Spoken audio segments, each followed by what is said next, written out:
നമ്മളോട് സംസാരിക്കാൻ വേണ്ടി ഇവിടെ വന്നിരിക്കുന്നത്. അപ്പം ചേട്ടനെ കുറിച്ച് പറയുവാണെങ്കിൽ ചേട്ടൻ കഴിഞ്ഞ 3 സെഷനും ആദ്യം തൊട്ട് അവസാനം വരെ നമ്മുടെ കൂടെ ഉണ്ടായിരുന്നു. അപ്പോ അത്രയും നമ്മളെ കെയർ ചെയ്യുന്ന ഒരു ചേട്ടനാണ്. അപ്പോ ചേട്ടൻ വർക്ക് ചെയ്യുവാണ്, ബാംഗ്ലൂരാണ് വർക്ക് ചെയ്യുന്നത്, എഞ്ചിനീയർ ആണ്. ചേട്ടന്റെ വീട് ചങ്ങനാശ്ശേരിയിലാണ്. അപ്പം ഈ ഒരു സമയത്ത് പ്രൊലൈഫിന്റെ ഇമ്പോർട്ടൻസിനെ കുറിച്ചും പിന്നെ നമുക്കുണ്ടായ കുറച്ച് ഡൗട്ടുകളും ഒക്കെ വളരെ ക്ലിയർ ആയിട്ട് പറഞ്ഞു തരാൻ വേണ്ടിയിട്ടാണ് ചേട്ടൻ നമ്മുടെ കൂടെ ഇപ്പൊ ആയിരിക്കുന്നത്. അപ്പം നമുക്ക് ചേട്ടനിപ്പം ചേട്ടനിലൂടെ കർത്താവ് നമുക്ക് പറയുന്ന കാര്യങ്ങളെയും ഒക്കെ ഓർത്തുകൊണ്ട് എല്ലാ കാര്യങ്ങളും മാതാവിന്റെ കരങ്ങളിലേക്ക് കൊടുത്തുകൊണ്ട് നമുക്കൊന്ന് പ്രാർത്ഥിക്കാം. നന്മ നിറഞ്ഞ മറിയമേ സ്വസ്തി, കർത്താവ് അങ്ങയുടെ കൂടെ സ്ത്രീകളിൽ അങ്ങ് അനുഗ്രഹിക്കപ്പെട്ടവളാകുന്നു. അങ്ങയുടെ ഉദരത്തിൻ ഫലമായി ഈശോ അനുഗ്രഹിക്കപ്പെട്ടവനാകുന്നു. പരിശുദ്ധ മറിയമേ തമ്പുരാന്റെ അമ്മേ, പാപികളായ ഞങ്ങൾക്ക് വേണ്ടി ഇപ്പോഴും ഞങ്ങളുടെ മരണസമയത്തും തമ്പുരാനോട് അപേക്ഷിക്കണമേ. അമ്മേ. ചേട്ടാ, ഏറ്റവും സ്നേഹത്തോടെ പാലാസോളിലേക്ക് ചേട്ടനെ വെൽക്കം ചെയ്യുന്നു. Thank you. Thank you Amala. നമുക്കൊന്ന് പ്രാർത്ഥിച്ചു തുടങ്ങാം. സാറിന് സെഷൻസ് എടുക്കുമ്പോൾ ഒരു സുരസ്നായ 5 തന്മാർജോടും ചെല്ലാറുണ്ട്. അങ്ങനെ തുടങ്ങാം. എൻ്റെ ഈ ഒരു സെഷനെയും ഞങ്ങളെ കൂടിയിരിക്കുന്ന എല്ലാവരെയും അവിടുത്തെ തിരുവനന്തപുരത്തിൽ സമർപ്പിക്കുന്നു. അടുത്ത കരുണയ സ്നേഹം വർഷകണേശ്വയ തിരുത്തിന്റെ സംരക്ഷണം സാക്കണേശ്വയെ അമ്മ പ്രത്യേകത ഞങ്ങളുടെ മാസപേക്ഷിക്കണ എപ്പോഴും ഉണ്ടായിരിക്കണമേ. സുരസ്നായ ഞങ്ങളുടെ പിതാവേ, അങ്ങയുടെ നാം പൂജനം, രാജ്യം വരണമേ, അങ്ങയുടെ തിരുമനസ്സുതലെ പോലെ ഭൂമിയിലും ആകണമേ. ആഹാരം ഇന്ന് ഞങ്ങൾക്ക് തരണമേ. ഞങ്ങളുടെ തെറ്റ് ചെയ്യുന്നവരോട് ഞങ്ങൾ ക്ഷമിച്ചിരിക്കുന്നത് പോലെ ഞങ്ങളുടെ തെറ്റുകൾ ഞങ്ങളോട് ക്ഷമിക്കണമേ. ഞങ്ങളെ പ്രലോഭനത്തിൽ ഉൾപ്പെടുത്തരുതേ, തിന്മയിൽ നിന്ന് ഞങ്ങളെ രക്ഷിക്കണമേ. നന്മ നിറഞ്ഞ മറിയമേ സ്വസ്തി, കർത്താവ് അങ്ങയുടെ സ്ത്രീകൾ അങ്ങ് അനുഗ്രഹിക്കപ്പെട്ടതാകുന്നു. അങ്ങയുടെ ഉദരത്തിൻ ഫലമായി ഈശോ അനുഗ്രഹിക്കപ്പെട്ടതാകുന്നു. പരിശുദ്ധ മറിയമേ ഞങ്ങൾക്ക് വേണ്ടി ഇപ്പോഴും ഞങ്ങളുടെ മരണസമയത്തും തമ്പുരാനോട് അപേക്ഷിക്കണമേ. നന്മ നിറഞ്ഞ മറിയമേ സ്വസ്തി, കർത്താവ് അങ്ങയുടെ സ്ത്രീകൾ അങ്ങ് അനുഗ്രഹിക്കപ്പെട്ടതാകുന്നു. അങ്ങയുടെ ഉദരത്തിൻ ഫലമായി ഈശോ അനുഗ്രഹിക്കപ്പെട്ടവനാകുന്നു. പരിശുദ്ധ മറിയമേ നന്മ നിറഞ്ഞ മറിയമേ സ്വസ്തി, കർത്താവ് അങ്ങയുടെ സ്ത്രീകൾ അങ്ങ് അനുഗ്രഹിക്കപ്പെട്ടതാകുന്നു. അങ്ങയുടെ ഉദരത്തിൻ ഫലമായി ഈശോ അനുഗ്രഹിക്കപ്പെട്ടവനാകുന്നു. നന്മ നിറഞ്ഞ മറിയമേ സ്വസ്തി, കർത്താവ് അങ്ങയുടെ സ്ത്രീകൾ അങ്ങ് അനുഗ്രഹിക്കപ്പെട്ടതാകുന്നു. അങ്ങയുടെ ഉദരത്തിൻ ഫലമായി ഈശോ അനുഗ്രഹിക്കപ്പെട്ടവനാകുന്നു.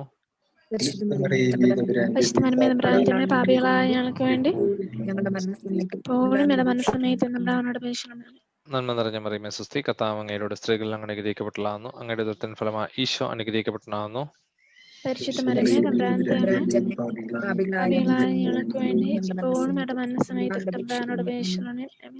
Saint Michael, the Archangel, defend us in the day of battle. Be a safeguard against the wickedness and snares of the devil. May God rebuke him, we humbly pray. And to the Prince of the heavenly host, by the power of God, cast into hell Satan and all evil spirits who prowl through the world, seeking the ruin of souls. Amen. പിതാവിനും പുത്രനും പരിശുദ്ധാത്മാവിനും സ്തുതി.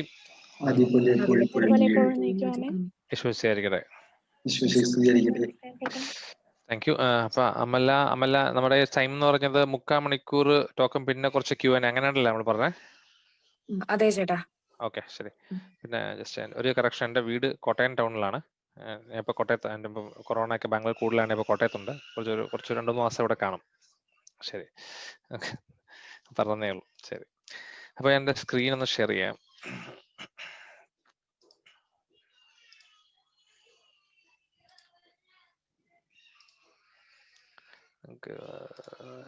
എൻ്റെ screen കാണാമോ?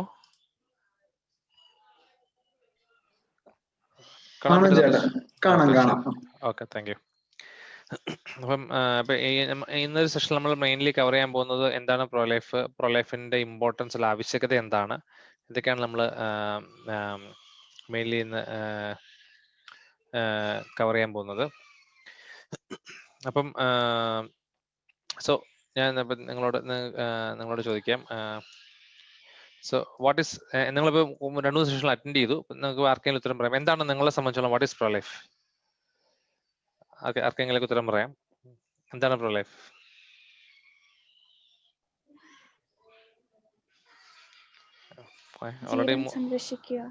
Okay, ജീവൻ സംരക്ഷിക്കുക. ഇതിലൊരു correct right or wrong answer ഒന്നുമില്ല, നമുക്ക് ഓരോരുത്തരും നമ്മുടെ എക്സ്പ്ലനേഷൻസ് ആണ്. ഓക്കെ, വേറെ എന്തെങ്കിലും ഉത്തരം?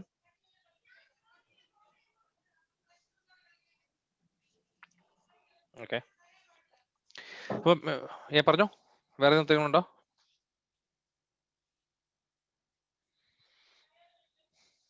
ഓക്കെ, കുഴപ്പമില്ല.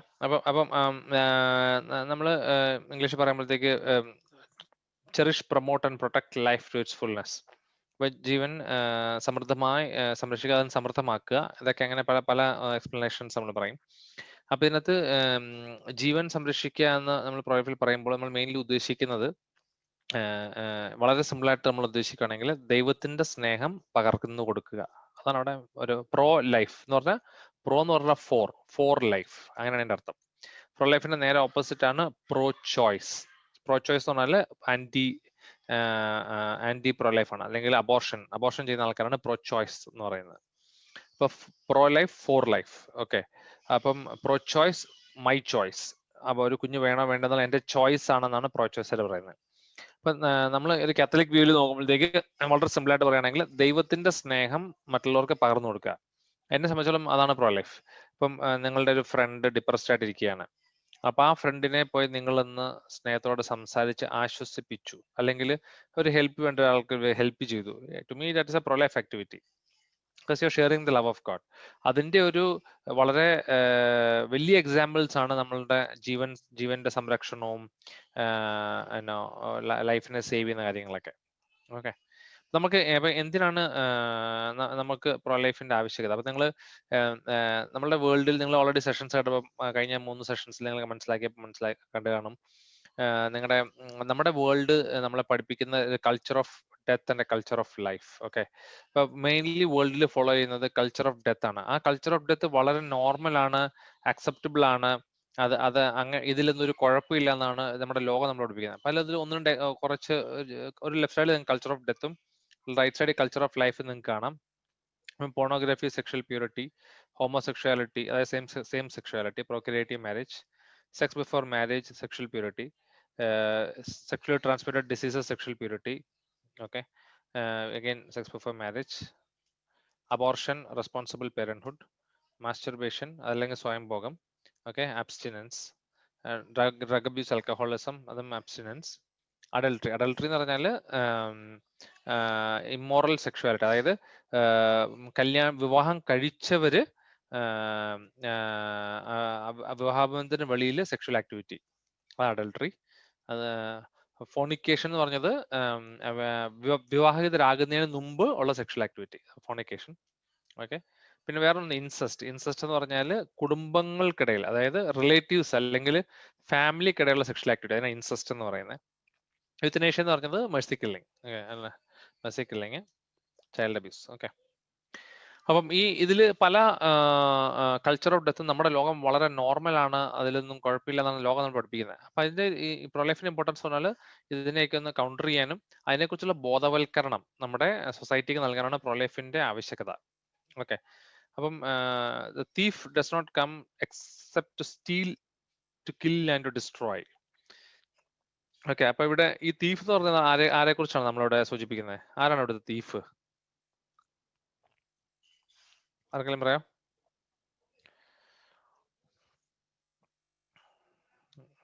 ആരെങ്കിലും? ആരുമില്ലേ? ജീവൻ നശിപ്പിക്കാൻ ശ്രമിക്കുന്ന എന്തും, അല്ലെങ്കിൽ അതിന് എന്തെങ്കിലും വിഘ്നമായിട്ടുള്ള എന്തും. ഓക്കെ, അത് അപ്പം ജീവൻ നശിപ്പിക്കാൻ ആരാ ശ്രമിക്കുന്നത്? ആരാ ശ്രമിക്കുന്നത് ജീവൻ നശിപ്പിക്കാൻ? കള്ളൻ. ഏത് കള്ളൻ? അത് തന്നെ, കറക്റ്റ്. ഓക്കെ, കള്ളൻ. അപ്പൊ ശരി, കറക്റ്റ്. പിശാചാണ് ജീവൻ നശിപ്പിക്കാൻ നോക്കുന്നത്. പിശാച് വന്നിരിക്കുന്നത് തന്നെ നുണയന്റെ പിതാവും ജീവൻ എടുക്കുവാനും അത് നശിപ്പിക്കാനാണ് പിശാച് വന്നിരിക്കുന്നത്. ഓക്കെ, അത് നമ്മൾ മനസ്സിലാക്കണം. അതേസമയത്ത് I have come that you may have life and life in abundance. ഞാൻ വന്നിരിക്കുന്നത് ജീവൻ നൽകുവാനും അത് സമൃദ്ധമായി നൽകുവാനാണ്. അപ്പൊ ഈ ഞാൻ ആരാണ്? ഞാനല്ല കേട്ടോ, ഇതിലെ ഞാൻ ആരാന്ന് ചോദിച്ചത്? കർത്താവ്. ഓക്കെ, അപ്പൊ കർത്താവാണ്, പോലീസ് എന്ന് പറഞ്ഞാൽ നന്നായി. ഓക്കെ, കർത്താവാണ് ശരിക്കും ജീവൻ നൽകുവാനും സമൃദ്ധമായി നൽകുവാനും വന്നിരിക്കുന്നത്. അപ്പൊ നമ്മൾ മനസ്സിലാക്കണം, വളരെ ഇമ്പോർട്ടന്റ് കാര്യമാണ്. ഒരു സ്ഥലത്ത് ദൈവം വന്നിരിക്കുന്ന ജീവൻ നൽകുവാനും അത് സമൃദ്ധമായി നൽകുവാനും. ഓക്കെ, മറ്റേ സ്ഥലത്ത് പിശാച് നോക്കുന്നത് എന്താണ്? ജീവൻ എടുക്കുവാനും നശിപ്പിക്കുവാനുമാണ്. അപ്പം ഡയറക്ട്ലി ഓപ്പോസിറ്റ് ആണ്. അപ്പം പ്രോലൈഫർ എന്ന് പറഞ്ഞാല് ജീവന് വേണ്ടി വർക്ക് ചെയ്യുന്ന യോദ്ധാവാണ്. ഓക്കെ, അപ്പം പ്രോലൈഫറിന്റെ ബിഗസ്റ്റ് എനിമി പിശാച് തന്നെയാണ്. ഓക്കെ, അപ്പം ഇപ്പൊ നമ്മള് പലപ്പോഴും പേടിച്ച് പ്രോലൈഫിൽ നിന്ന് പോകാറുണ്ട്, പിശാചിന്റെ അറ്റാക്ക് എന്നൊക്കെ പറഞ്ഞ്. അപ്പൊ ഞാൻ പറയും, നിങ്ങൾ എന്താ കാണിക്കുന്നത്? ശരിക്കും നിങ്ങൾ പിശാചിനല്ല പേടിക്കേണ്ടത്, പിശാചിന് നിങ്ങളെയാണ് പേടി. ഓക്കെ, അങ്ങനെ നിങ്ങൾ കരുതേണ്ടത്. പുള്ളി എന്തെങ്കിലും നമുക്കൊരു സാമ്പിൾ വെടിക്കെട്ട് വെച്ച് നമ്മളെ പേടിപ്പിക്കാൻ നോക്കും. നിങ്ങൾ ദൈവത്തിന്റെ മക്കളാണ്, lamb of God, lion of Judah എന്നാണ് ഞാൻ പറയുന്നത്. ഓക്കെ, പുള്ളിക്ക് നിങ്ങളെ പേടിയാ. അതിന് ഈ സാമ്പിൾ വെടിക്കെട്ടിൽ നമ്മൾ പിടിച്ചു കൊടുത്തു കഴിഞ്ഞാൽ പുള്ളി അറിയാം, ഓ രക്ഷ കിട്ടുമെന്ന് വിചാരിക്കും. ഓക്കെ, അപ്പൊ നമുക്ക് തടസ്സങ്ങളും സഹനങ്ങളും മിനിസ്ട്രിയിൽ ഉണ്ടാകുമ്പോൾ, okay, I say that is good, നല്ലതാണ്. കാരണം എപ്പോഴാണ് നമുക്ക് തടസ്സങ്ങളും ബുദ്ധിമുട്ടുകളും ഉണ്ടാകുന്നത്? നമ്മളിൽ നിന്ന് നന്മ ഉണ്ടെന്ന് എനിമി കാണുമ്പോഴത്തേക്കാണ് നമ്മളെ തടസ്സപ്പെടുത്താൻ നോക്കുന്നത്. ഓക്കെ, ഞാൻ പറയും, ഡോണ്ട് കെയർ അബൌട്ട് ഇറ്റ്, അതിനെക്കുറിച്ചൊന്നും വറിയേ ചെയ്യരുത്. Pray, move head, you will win. ദൈവം നിങ്ങളുടെ കൂട്ടത്തിലുണ്ട്. ഓക്കെ, അപ്പം pro life is a direct battle of against anti life. Okay, അതാണ് നിങ്ങൾ മനസ്സിലാക്കേണ്ട കാര്യം. പിന്നെ importance of second, okay, importance of pro life. അപ്പം അതിനകത്ത് ഈ സെഷന്റെ ഒരു മെയിൻ ഉദ്ദേശം എന്ന് പറഞ്ഞാൽ ഇതിന്റെ ഇമ്പോർട്ടൻസും നമുക്ക് എങ്ങനെ ഇത് നമ്മുടെ സൊസൈറ്റിയിൽ ഇംപ്ലിമെന്റ് ചെയ്യാന്നുള്ളതാണ്. ഓക്കെ, അപ്പൊ ഇതിനകത്ത് സൊസൈറ്റി ആൻഡ് കാത്തലിക് കമ്മ്യൂണിറ്റി, നമുക്ക് എങ്ങനെയാണ് നമ്മുടെ സൊസൈറ്റിയിൽ നമ്മുടെ കാത്തലിക് കമ്മ്യൂണിറ്റിയുടെ ഇമ്പോർട്ടൻസ്. ഒന്ന്, നിങ്ങൾക്ക് അറിയാവുന്ന പോലെ അബോർഷൻ വളരെ ആക്റ്റീവ് ആണ് നമ്മുടെ സൊസൈറ്റിയിൽ, എസ്പെഷ്യലി ഇന്ത്യയിലൊക്കെ. അപ്പൊ അബോർഷൻ എന്ന് പറഞ്ഞാൽ ഒരു കുഞ്ഞിനെ കൊല്ലാം. അത് ആ കുഞ്ഞിനെ കൊല്ലുമ്പം ഒന്ന് ദൈവം തന്ന ജീവനെ നമ്മൾ കൊല്ലുകയാണ്. അതിന് ഒരു യൂഗനിക് മെന്റാലിറ്റി എന്ന് പറയും. യൂഗനിക് എന്ന് പറഞ്ഞാൽ നമ്മൾ പലപ്പോഴും പറയും ആ കുഞ്ഞിന് ഹാൻഡിക്യാപ്ഡ് ആണ്, അല്ലെങ്കിൽ ആ കുഞ്ഞിന് അപാകതയുണ്ട്, എന്തെങ്കിലും പ്രശ്നങ്ങളുണ്ട്, അല്ലെങ്കിൽ ഈ കുഞ്ഞ് ഞങ്ങൾക്ക് ഇപ്പൊ ആവശ്യമില്ല. ഓക്കെ, അപ്പൊ യൂഗനിക്സ് പറഞ്ഞാൽ ആവശ്യമില്ലാത്ത ഒരു കമ്മ്യൂണിറ്റീനെ ഇല്ലായ്മ ചെയ്യുക, അതിനാണ് യൂഗനിക് മെന്റാലിറ്റി എന്ന് പറയുന്നത്. അപ്പൊ അങ്ങനെ നമ്മളൊരു മെന്റാലിറ്റി പ്രൊമോട്ട് ചെയ്ത് കഴിഞ്ഞാൽ അത് അവിടെ ഒരു സ്നേഹമില്ല, അതൊരു ഒരു ജീവനോട് ചെയ്യുന്ന ഏറ്റവും വലിയ തിന്മയാണ്. മാത്രമല്ല, ഫോർ എക്സാമ്പിൾ ഈ യൂഗ്നിക്സ്, അതായത് ഈ ഈ പിന്നെ അംഗവൈകല്യമുള്ള കുട്ടികൾ നമുക്ക് വേണ്ട. അപ്പൊ നമ്മൾ സൊസൈറ്റിയിൽ പഠിക്കുന്ന മെന്റാലിറ്റി എന്താണ്? എന്തെങ്കിലും കുഴപ്പമുള്ളവർ നമുക്ക് വേണ്ട, നമുക്ക് സർവൈവൽ ഓഫ് ദ ഫിറ്റസ്റ്റ് എന്നൊരു കോൺസെപ്റ്റാണ് നമ്മൾ സൊസൈറ്റിയിൽ പഠിപ്പിച്ചുകൊണ്ടിരുന്നത്. ഓക്കെ, അപ്പൊ ഭാവിയിൽ എന്ന എക്സാമ്പിൾ ഇപ്പൊ നമുക്ക് കോവിഡ് വന്നു, ഭാവിയിൽ ഫോർ എക്സാമ്പിൾ വേറെ എന്തെങ്കിലും ഒരു ഇഷ്യൂ വന്നിരിക്കട്ടെ, അന്ന് നമ്മളുടെ ഗവൺമെന്റ് അല്ലെങ്കിൽ നമ്മുടെ സൊസൈറ്റി, ഗവൺമെന്റ് അല്ല, നമ്മുടെ സൊസൈറ്റിക്ക് മനസ്സിലാണ് ഈ അസുഖമുള്ള ആൾക്കാർ നമ്മുടെ സൊസൈറ്റിക്ക് ഒരു ബേർഡൻ ആണ്, അല്ലെങ്കിൽ ഈ എൽഡർലി കമ്മ്യൂണിറ്റി നമ്മുടെ സൊസൈറ്റിക്ക് ഒരു ബേർഡൻ ആണ്. നമ്മൾ ഈ യൂഗനിക് മെന്റാലിറ്റി കണ്ടിന്യൂ ചെയ്താൽ ആ ആൾക്കാരെ നമ്മൾ ഇല്ലായ്മ ചെയ്യാൻ നോക്കും. പറഞ്ഞു കഴിഞ്ഞാൽ ആ ആൾക്കാരെ കൊല്ലാൻ നോക്കുക ഉദ്ദേശിച്ച്. ഭാവിയിൽ നമ്മളും ആ കാറ്റഗറിയിൽ പെടത്തില്ല എന്ന് ഉറപ്പൊന്നുമില്ല. ഓക്കെ, അപ്പൊ അബോർഷന്റെ ഒന്ന് യൂഗനിക് മെന്റാലിറ്റി, മാത്രമല്ല അതൊരു ഒരു ജീവനോട് ചെയ്യുന്ന ഏറ്റവും വലിയ തിന്മയാണ്. ഓക്കെ, അപ്പം ഏറ്റവും ബേസിക് റൈറ്റ് ആണ് റൈറ്റ് ടു ലൈഫ്. ഓക്കെ, അപ്പൊ ഞാൻ നിങ്ങൾക്ക് രണ്ട് റൈറ്റ് തരാം, right to liberty, right to property. Liberty എന്ന് പറഞ്ഞാൽ സ്വന്തമായിട്ട് ഡിസിഷൻ എടുക്കാനുള്ള അധികാരം. പ്രോപ്പർട്ടി എന്ന് പറഞ്ഞാൽ നിങ്ങളുടെ വീട് അല്ലെങ്കിൽ നിങ്ങളുടെ സ്ഥലം. ഈ രണ്ട് റൈറ്റ് നിങ്ങൾക്ക് തരാണ്, നിങ്ങൾക്ക് ഏത് റൈറ്റാണ് കൂടുതൽ ഇമ്പോർട്ടന്റ്? Liberty, correct. ഓക്കെ, ഞാൻ നിങ്ങൾക്ക് വേറെ രണ്ട് റൈറ്റ് തരാം, right to liberty, right to life. ഇതിൽ നിങ്ങൾക്ക് ഏതാ കൂടുതൽ ഇമ്പോർട്ടന്റ്? Life, correct. അപ്പം റൈറ്റ് ടു ലൈഫ് ആണ് നമ്മുടെ എല്ലാവരുടെയും ബേസിക് ഹ്യൂമൻ റൈറ്റ്, ജീവിക്കാനുള്ള അവകാശം. അതാണ് നമ്മുടെ ബേസിക് റൈറ്റ്. ആ റൈറ്റ് നിഷേധിക്കപ്പെട്ടാൽ ബാക്കി എന്തും നിഷേധിക്കപ്പെടാം. അപ്പം എവിടെയെങ്കിലും ഒരു കോൺഫ്ലിക്റ്റ് ഉണ്ട്, conflict of interest of right of a mother's right to liberty to abort, അതായത് അമ്മയുടെ അവകാശം കുഞ്ഞിനെ കൊല്ലാനുള്ള അവകാശം വേഴ്സസ് കുഞ്ഞിന്റെ ബേബീസ് റൈറ്റ് ടു ലൈഫ്, ബേബിയുടെ ജീവന്റെ അവകാശം. നമ്മൾ താരതമ്യം ചെയ്യണം, definitely baby's right to life is more important, കാരണം അതാണ് ഏറ്റവും ബേസിക് ആയിട്ടുള്ള ഹ്യൂമൻ റൈറ്റ്. ഓക്കെ, അപ്പൊ ആ ബേസിക് ഹ്യൂമൻ റൈറ്റിനെ ഹിൻഡർ ചെയ്യുന്ന ഒരു കാര്യം നമ്മൾ ചെയ്യാൻ പാടില്ല. ഈവൻ നമ്മൾ ഒരു പൊളിറ്റിക്കൽസ് അല്ലെങ്കിൽ നമ്മൾ ഗവൺമെന്റ് വോട്ട് ചെയ്യുമ്പോൾ പോലും, നമുക്കിപ്പോൾ ഫോർ എക്സാമ്പിൾ അമേരിക്കയിൽ നോക്കുകയാണെങ്കിൽ ഒബാമ ഉണ്ടായിരുന്നു, ഹിലാരി ക്ലിന്റൺ ഉണ്ട്, ട്രംപ് ഉണ്ട്. ശരിക്കും നോക്കുകയാണെങ്കിൽ ട്രംപ് ഒരു വലിയ ഗ്രേറ്റ് പ്രസിഡന്റ് ആണെന്ന് നമുക്ക് പറയാൻ പറ്റത്തില്ല. ഓക്കെ, ട്രംപിനേക്കാളും probably more efficient Barack Obama ആയിരിക്കാം. പക്ഷേ Trump supports basic human right to life. Trump പക്ക അഗൻസ്റ്റ് അബോർഷൻ ആണ്. ഓക്കെ, അപ്പം നമ്മളുടെ ബേസിക് ഹ്യൂമൻ റൈറ്റിനെ ആര് ഡിനൈ ചെയ്താലും അവർക്ക് വോട്ട് അവർ വേറെ എത്ര മിടുക്കരാന്ന് പറഞ്ഞാലും അവർക്ക് വോട്ട് ചെയ്തിട്ട് കാര്യമില്ല. We should vote for the people or we should promote people who supports basic right to life. അതാണ് നമ്മുടെ ബേസിക് റൈറ്റ്. ഇപ്പൊ ഈ ട്രംപ് ജയിക്കാൻ ഒറ്റ കാരണം അമേരിക്കയിൽ ഒത്തിരി പ്രോ ലൈഫേഴ്സിന്റെ സപ്പോർട്ട് ഉള്ളതുകൊണ്ടാണ്. ഓക്കെ, ഒരെണ്ണം. പിന്നെ സെക്സ് ബിഫോർ മാരേജ്. ഞാൻ പല ഒരു എന്തുകൊണ്ട് നമ്മുടെ സൊസൈറ്റിയിൽ ഇമ്പോർട്ടൻസ് ഞാൻ പറഞ്ഞു വരികയാണ്. ഒന്ന് ഈ ഒരു മെന്റാലിറ്റി, യുഗിനിക് മെന്റാലിറ്റി, അല്ലെങ്കിൽ ബേസിക് റൈറ്റ് ഇല്ലാത്ത മെന്റാലിറ്റി. രണ്ടാം സെക്സ് ബിഫോർ, നമ്മുടെ ഗേൾഡ് പഠിപ്പിക്കണം, സെക്സ് ബിഫോർ മാരേജ് വളരെ നോർമലാണ്, അതിലൊന്നും ഒരു കുഴപ്പമില്ല. ഈ ഒരു വേയില് നമ്മുടെ ജീവിതമാണ്, നമ്മുടെ ശരീരം, നമ്മുടെ സന്തോഷമാണ്, നമ്മുടെ പ്ലഷറാണ്, അതിലൊന്നും ഒരു തെറ്റില്ല. പക്ഷെ ഈ ഒരു ലൈഫ് സ്റ്റൈൽ നമ്മൾ ഫോളോ കഴിഞ്ഞാൽ എന്താ സംഭവിക്കുന്നത്? ബ്രോക്കൺനെസ്, തകർച്ച. അതായത് ഒരു വ്യക്തിയായിട്ട് നമ്മൾ റിലേഷൻഷിപ്പിൽ ഏർപ്പെടും. ആ വ്യക്തിയിൽ നിന്ന് നമ്മൾ ഒന്ന് ബ്രേക്കപ്പ് ആവും. കുറച്ച് കഴിയുമ്പോഴത്തേക്ക് ബ്രേക്കപ്പ് ആകുമ്പോഴത്തേക്ക് നമ്മൾ ഭയങ്കര സങ്കടപ്പെട്ടിരിക്കുമ്പോഴത്തേക്ക് വേറൊരു വ്യക്തി നമ്മൾ ആശ്വസിപ്പിക്കാൻ വരും. ആശ്വാസം കിട്ടി, അപ്പൊ ആ വ്യക്തിയോട് ഇഷ്ടം തോന്നും. പിന്നെ ആ വ്യക്തിയായിട്ട് നമ്മളൊന്ന് കണ്ടിന്യൂ ചെയ്യും. പിന്നെ അവിടെ നിന്ന് ബ്രേക്കപ്പ് ആവും. അങ്ങനെ നമ്മൾ തകർച്ചയിൽ നിന്നും തകർച്ചയിലേക്കാണ് പോയിക്കൊണ്ടിരിക്കുന്നത്. നേരത്തെ സെഷൻ എടുത്ത ആരെങ്കിലും ഈ ഓക്സിറ്റോസിന്റെ കാര്യം നിങ്ങളോട് പറഞ്ഞിരുന്നോ? ഹോർമോൺ ഓക്സിറ്റോസിന്റെ കാര്യം ഇല്ലല്ലേ? ഓക്കെ, ഞാൻ പെട്ടെന്ന് പറയാം. അപ്പം ഈ സെക്സ് ബിഫോർ മാരേജിന്റെ പ്രശ്നം എന്താണെന്ന് വെച്ചാൽ, നിങ്ങളെല്ലാവരും നിങ്ങളുടെ അപ്പൻ, നിങ്ങൾക്ക് അമ്മ, നിങ്ങളുടെ ഫാദർ മദർ, ആരോടാണ് നിങ്ങൾക്ക് കൂടുതൽ ഒരു ബോണ്ടിങ് എന്ന് ഞാൻ ചോദിച്ചു കഴിഞ്ഞാൽ നിങ്ങളിൽ പലരും പറയും അമ്മയോടാണ് കൂടുതൽ ഒരു അറ്റാച്ച്മെന്റ്. അത് എന്തുകൊണ്ടാണ്? അതിനൊരു സയന്റിഫിക് റീസൺ ഉണ്ട്.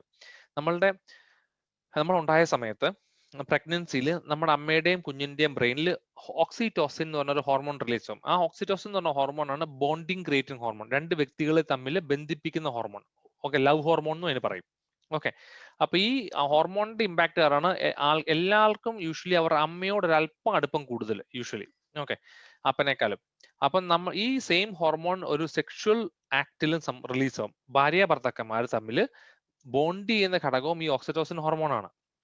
Okay, love hormone. ഓക്കെ, അപ്പം യൂഷ്വലി ഈ ബോണ്ടിങ് കൂടുതലുള്ളത് നമ്മൾ ആദ്യം സെക്സ് ചെയ്ത വ്യക്തിയായിട്ടായിരിക്കും. അപ്പം ഞാനൊരു സെല്ലോ ടേപ്പ് എടുക്കുക, ഒരു പുതിയ സെല്ലോ ടേപ്പ് എടുത്തിട്ട് ഞാൻ എൻ്റെ ഈ ഫിംഗറിൽ ഇങ്ങനെ ചുറ്റി. ആ സെല്ലോ ടേപ്പ് ഞാൻ ഊരുമ്പോഴത്തേക്ക് ആദ്യം ഇച്ചിരി വേദന എടുക്കും, കാരണം നല്ല പശയുണ്ട്. ഞാൻ അടുത്ത എൻ്റെ ഫിംഗറിലേക്ക് ഇട്ടു, പശ ഇച്ചിരി കുറഞ്ഞു. ഒരു 5-6 ഫിംഗർ മാറ്റി കഴിയുമ്പോഴത്തേക്ക് എൻ്റെ പശയൊന്നും കാണത്തില്ല, ഊരിയെടുക്കാൻ എളുപ്പമാണ്. ഓക്കെ, സെക്സ് ഇതുപോലെ. നമുക്ക് കല്യാണത്തിന് മുമ്പ് പല ആൾക്കാരായിട്ട് സെക്സ് ഉണ്ടെങ്കിൽ ഒരു 10% ബോണ്ടിങ് അവിടെ, ഒരു 20% ബോണ്ടിങ് അവിടെ, ഇങ്ങനെ ബോണ്ടിങ് ഇങ്ങനെ കറങ്ങി കിടക്കും. ഓക്കെ, അവസാനം കല്യാണം കഴിക്കുന്ന വ്യക്തിയായിട്ട് കാര്യമായിട്ട് ബോണ്ടിങ് ഒന്നും കാണത്തില്ല. അപ്പൊ നമ്മൾ അമേരിക്കയിലൊക്കെ നോക്കുവാണെങ്കിൽ അവര് മോസ്റ്റ്ലി ലിവ് ഇൻ റിലേഷൻഷിപ്പാണ്. അവർ ഒരു വ്യക്തിനെ കാണും, അവർ സെക്ഷുവലി കമ്പാറ്റബിൾ ആണെന്ന് നോക്കും. ഓക്കെ, വലിയ മണ്ടത്തിലാണ്, വേറെ കാര്യം. ഓക്കെ, അവർ കമ്പാറ്റബിൾ ആണെന്ന് നോക്കി ആ വ്യക്തിയായിട്ട് ജീവിക്കും. ഒരു 5-6 മാസം അല്ല 1 വർഷം ജീവിച്ചിട്ട് പറയും, ഓ പോരാ, ഈ പുള്ളി പോരാ. ഓക്കെ, അടുത്ത വ്യക്തി കമോൺ, അടുത്ത വ്യക്തിയെ കണ്ടുപിടിക്കും. ആ വ്യക്തിയായിട്ടൊരു ഒരു വർഷം ജീവിക്കും, പോരാ. ഓക്കെ, അങ്ങനെ ഒരു 5-6 വർഷം കഴിയുമ്പോഴത്തേക്ക് ഒരു വ്യക്തി വരും, സൂപ്പർ, ഇതാണ് എൻ്റെ മൈ ലൈഫ് പാർട്ട്ണർ, എൻ്റെ ലവ് ഓഫ് മൈ ലൈഫ് എന്നൊക്കെ പറഞ്ഞ പുള്ളിയെ കിട്ടും. കെട്ടിക്കഴിഞ്ഞ് 1 വർഷം കഴിയുമ്പോൾ സംഭവിക്കുന്നത് അറിയോ? ഡൈവോഴ്സ് ചെയ്യും. ഇതാ സംഭവിക്കുന്നത്. എന്തുകൊണ്ടാണ് ഡൈവോഴ്സ് ചെയ്യുന്നത്? ഇത്ര വലിയ സംഭവമായിരുന്നിട്ട് 50% ഡൈവോഴ്സ് റേറ്റ്സ് അമേരിക്കയിലൊക്കെ, യൂറോപ്യൻ കൺട്രീസിൽ. കാരണം ഈ ബോണ്ടിങ് ഇല്ല, ബോണ്ടിങ് പലയിടത്തായിട്ട് ഇങ്ങനെ കറങ്ങി നടക്കുക, പോയില്ലേ? ഓക്കെ, അപ്പം നിങ്ങൾ ഇതിനെക്കുറിച്ച് വിഷമിക്കരുത്. ഇങ്ങനെ സംഭവിച്ചിട്ടുണ്ടെങ്കിൽ back to God, confession, sacrament, okay, ദൈവത്തിന് നമ്മളെ ഹീൽ ചെയ്യാൻ പറ്റും. ഓക്കെ, അപ്പം പിന്നെ വേറൊരു പ്രശ്നമാണ് ഈ സെക്സ് ബിഫോർ മാരേജിന്റെ കമ്പാരിസൺ. ഇപ്പൊ ഞാനിപ്പോ ഒരു ഫോർ എക്സാമ്പിൾ എടുക്കുകയാണെങ്കിൽ, എനിക്കിപ്പോ ഒരു കല്യാണത്തിന് മുമ്പ് ഒരു പെൺകുച്ചായിട്ട് അല്ലെങ്കിൽ 2 പെൺപിള്ളേരായിട്ട് ബന്ധം ഉണ്ടെന്നിരിക്കട്ടെ.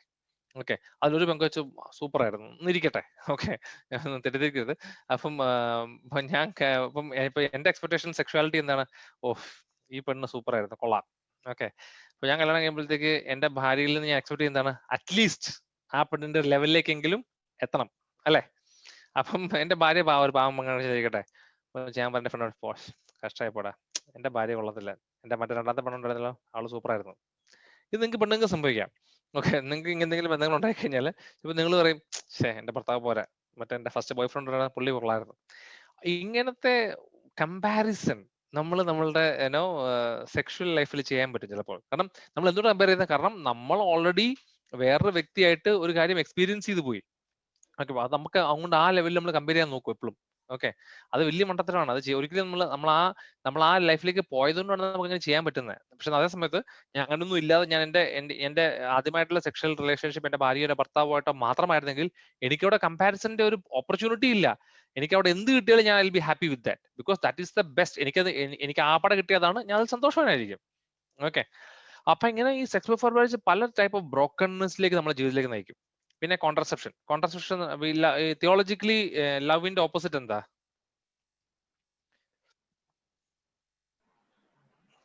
വിദ്വേഷം, ഹെയ്റ്റ്. ഓക്കെ, തിയോളജിയിൽ ലവിന്റെ ഓപ്പോസിറ്റ് ഹെയ്റ്റ് അല്ല, നിങ്ങൾക്ക് അറിയാൻ വഴിയില്ല, കുഴപ്പമില്ല, തിയോളജി ഓഫ് ദ ബോഡിയാ. അപ്പം ലവിന്റെ ഓപ്പോസിറ്റ് ടു യൂസ് എന്ന് പറയും, ഉപയോഗിക്കുക. ഫോർ എക്സാമ്പിൾ നമ്മളൊരു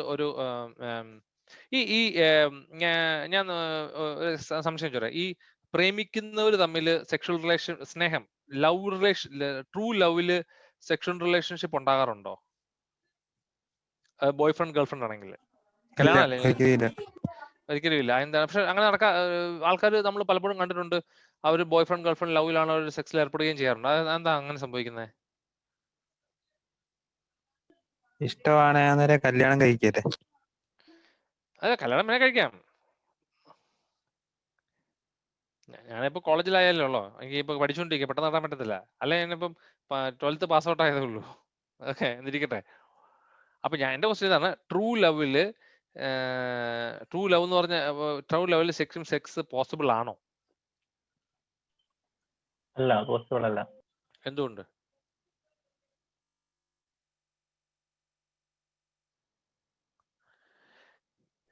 നമുക്ക് അപ്പനോടും അമ്മയോടും ഒക്കെ ട്രൂ ലവ് വരികയല്ലേ, അപ്പൊ അവിടെ അത് വേറെ ലെവലല്ല, അത് നമ്മൾ കമ്പയർ ചെയ്യുന്നത്. അങ്ങനെയാണെങ്കിൽ എനിക്ക് എന്റെ ഭാര്യയോട് ട്രൂ ലവ് സെക്സ് ചെയ്യാൻ തെറ്റുണ്ടോ?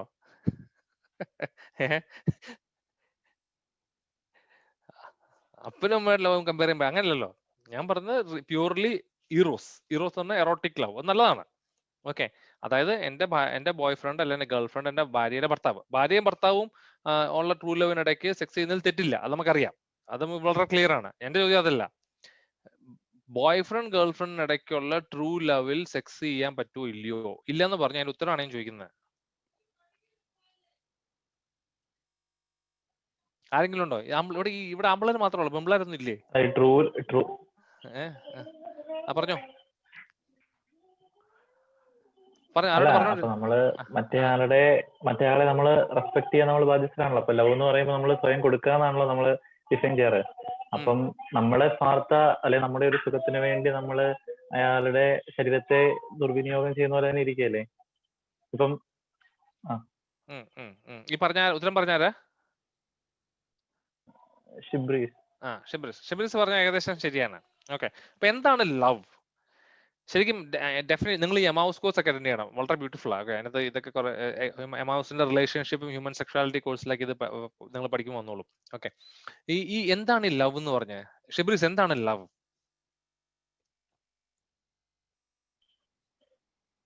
സ്വയം കൊടുക്കൽ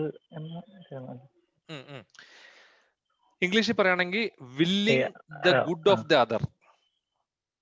വളരെ സിമ്പിൾ ആണ്, willing the good of the other. അതായത് മറ്റേ വ്യക്തിയുടെ നന്മയെ കാംക്ഷിക്കുന്നതാണ് ശരിക്കുമുള്ള സ്നേഹം. മനസ്സിലായോ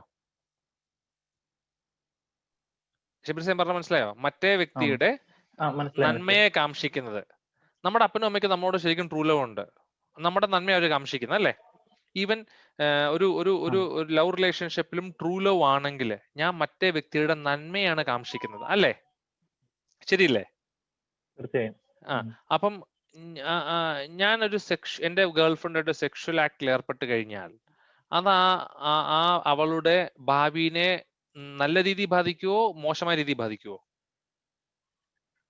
തീർച്ചയായും മോശമായ രീതിയിൽ ബാധിക്കും. ആണ്. അപ്പൊ ഒരിക്കലും നന്മയെ കാംക്ഷിക്കുന്നത് ആണോ? അല്ല. അപ്പോൾ അത് ട്രൂ ലവ് ആണോ? അല്ല. അവ എന്താണ്? അത് വെറും ലസ്റ്റ് ആണ്. കറക്റ്റ്. ഓക്കെ, അപ്പൊ ഞാൻ എന്താ ചെയ്തത്? എന്റെ സ്വയം താല്പര്യത്തിന് വേണ്ടി ഞാൻ ആ പെൺകുട്ടീനെ ഉപയോഗിച്ചു, അല്ലേ? അതല്ല സംഭവിച്ചേ. I used my girlfriend or my boyfriend for my sexual pleasure. ശരിയല്ലേ? ഷിബിരിസ് പോയാ? ശരിയാണ്. ശരിയാണ്. ഓക്കെ. അപ്പൊ ഇതാണ് opposite of love theologically. To use, മറ്റേ വ്യക്തിനെ ഉപയോഗിക്കുക. ഈവൻ കോൺട്രസെപ്ഷനിലും ഇത് തന്നെ സംഭവിക്കുന്നത്. ഓക്കെ, അതായത് കോൺട്രസെപ്ഷനിൽ നമ്മൾ കോണ്ടംസ് ഉപയോഗിക്കുമ്പോഴത്തേക്ക് നമുക്ക് നമ്മള് ചർച്ച പറയുന്നുണ്ട് 2 ആസ്പെക്ട്സ് ലവിനുള്ളത്, സെക്ഷുവാലിറ്റിക്ക് ഉള്ളത്. യൂണിറ്റീവ് ആൻഡ് പ്രോക്രിയേറ്റീവ്. അതായത് യൂണിറ്റീവ് എന്ന് പറഞ്ഞാൽ ഭാര്യ ഭർത്താക്കന്മാർ തമ്മിൽ ഘടിപ്പിക്കുന്ന ഒരു ഘടകം, പ്രോക്രിയേറ്റീവ് എന്ന് പറഞ്ഞാൽ ജന്മം കൊടുക്കുന്ന, ഒരു കുഞ്ഞിന് ജന്മം കൊടുക്കുന്ന ഘടകം. ഓക്കെ, ഈ 2 കോൺസെപ്റ്റ്സും ആസ്പെക്ട്സും എല്ലാ സെക്ഷൽ ആക്ടിലും ഉണ്ടായിരിക്കണം. അത് സെപ്പറേറ്റ് ചെയ്യാൻ നമുക്ക് പറ്റത്തില്ല. ഓക്കെ, അത് രണ്ടും എല്ലാത്തിലും ഏത് സെക്ഷനിലും ഉണ്ടായിരിക്കണം. ഓക്കെ, അപ്പൊ യൂണിറ്റീവ് ആൻഡ് പ്രോക്രിയേറ്റീവ് ആസ്പെക്ട്. അപ്പൊ നമ്മൾ കോണ്ടംസ് ഉപയോഗിക്കുമ്പോൾ അല്ലെ കോൺട്രസെപ്ഷൻ ഉപയോഗിക്കുമ്പോൾ ഈ പ്രോക്രിയേറ്റീവ് ആസ്പെക്ട് നമ്മൾ മാറ്റി വെക്കുക. സഭ പറയുന്നത് ഭാര്യ ഭർത്താക്കന്മാര് ക്രിസ്തു സഭയെ സ്നേഹിച്ചതുപോലെ ഭാര്യ ഭർത്താക്കന്മാരെ സ്നേഹിക്കണം. നിങ്ങൾ ലവിലൊക്കെ പഠിച്ചു കാണും, ഫ്രീ, ഫ്രൂട്ട്ഫുൾ, ടോട്ടൽ, ഫെയ്ത്ത്ഫുൾ. നിങ്ങൾ പഠിച്ചിട്ടുണ്ടായിരിക്കുമല്ലോ അല്ലെ നിങ്ങളുടെ നേരത്തെ ക്ലാസ്സിലെ? പഠിച്ചായിരുന്നോ? We should love. പഠിച്ചില്ല? ഓക്കെ.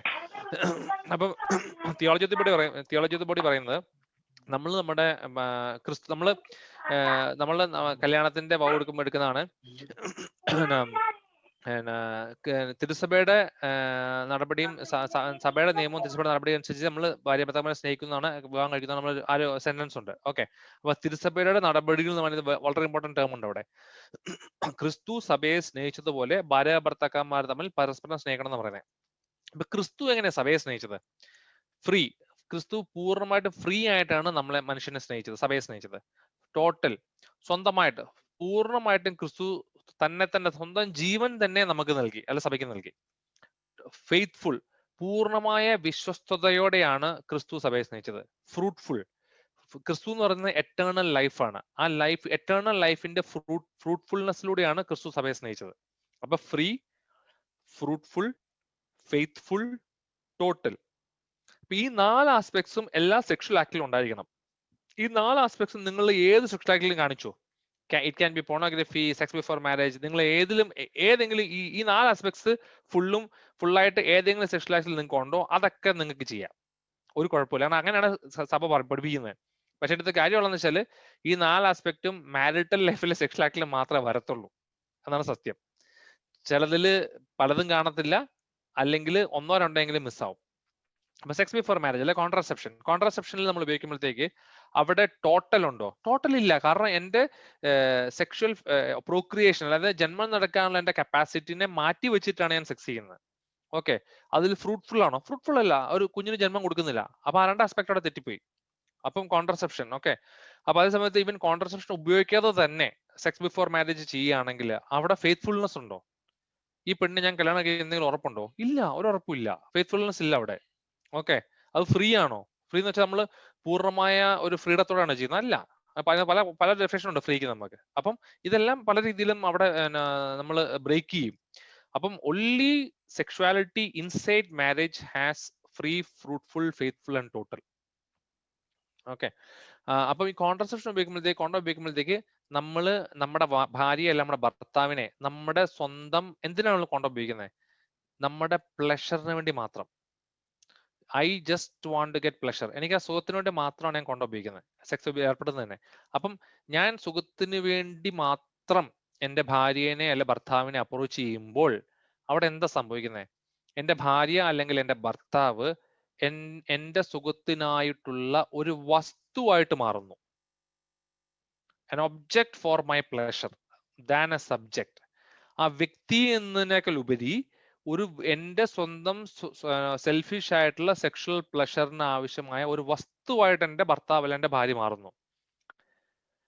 അപ്പൊ ഈ ഒരു ഇങ്ങനെയുള്ള പല റീസൺ കൊണ്ടുണ്ട് നമ്മൾ ആ വ്യക്തിനെ ഉപയോഗിക്കുകയാണ് ചെയ്യുന്നത് കോൺട്രസെപ്ഷൻ ഉപയോഗിച്ച്.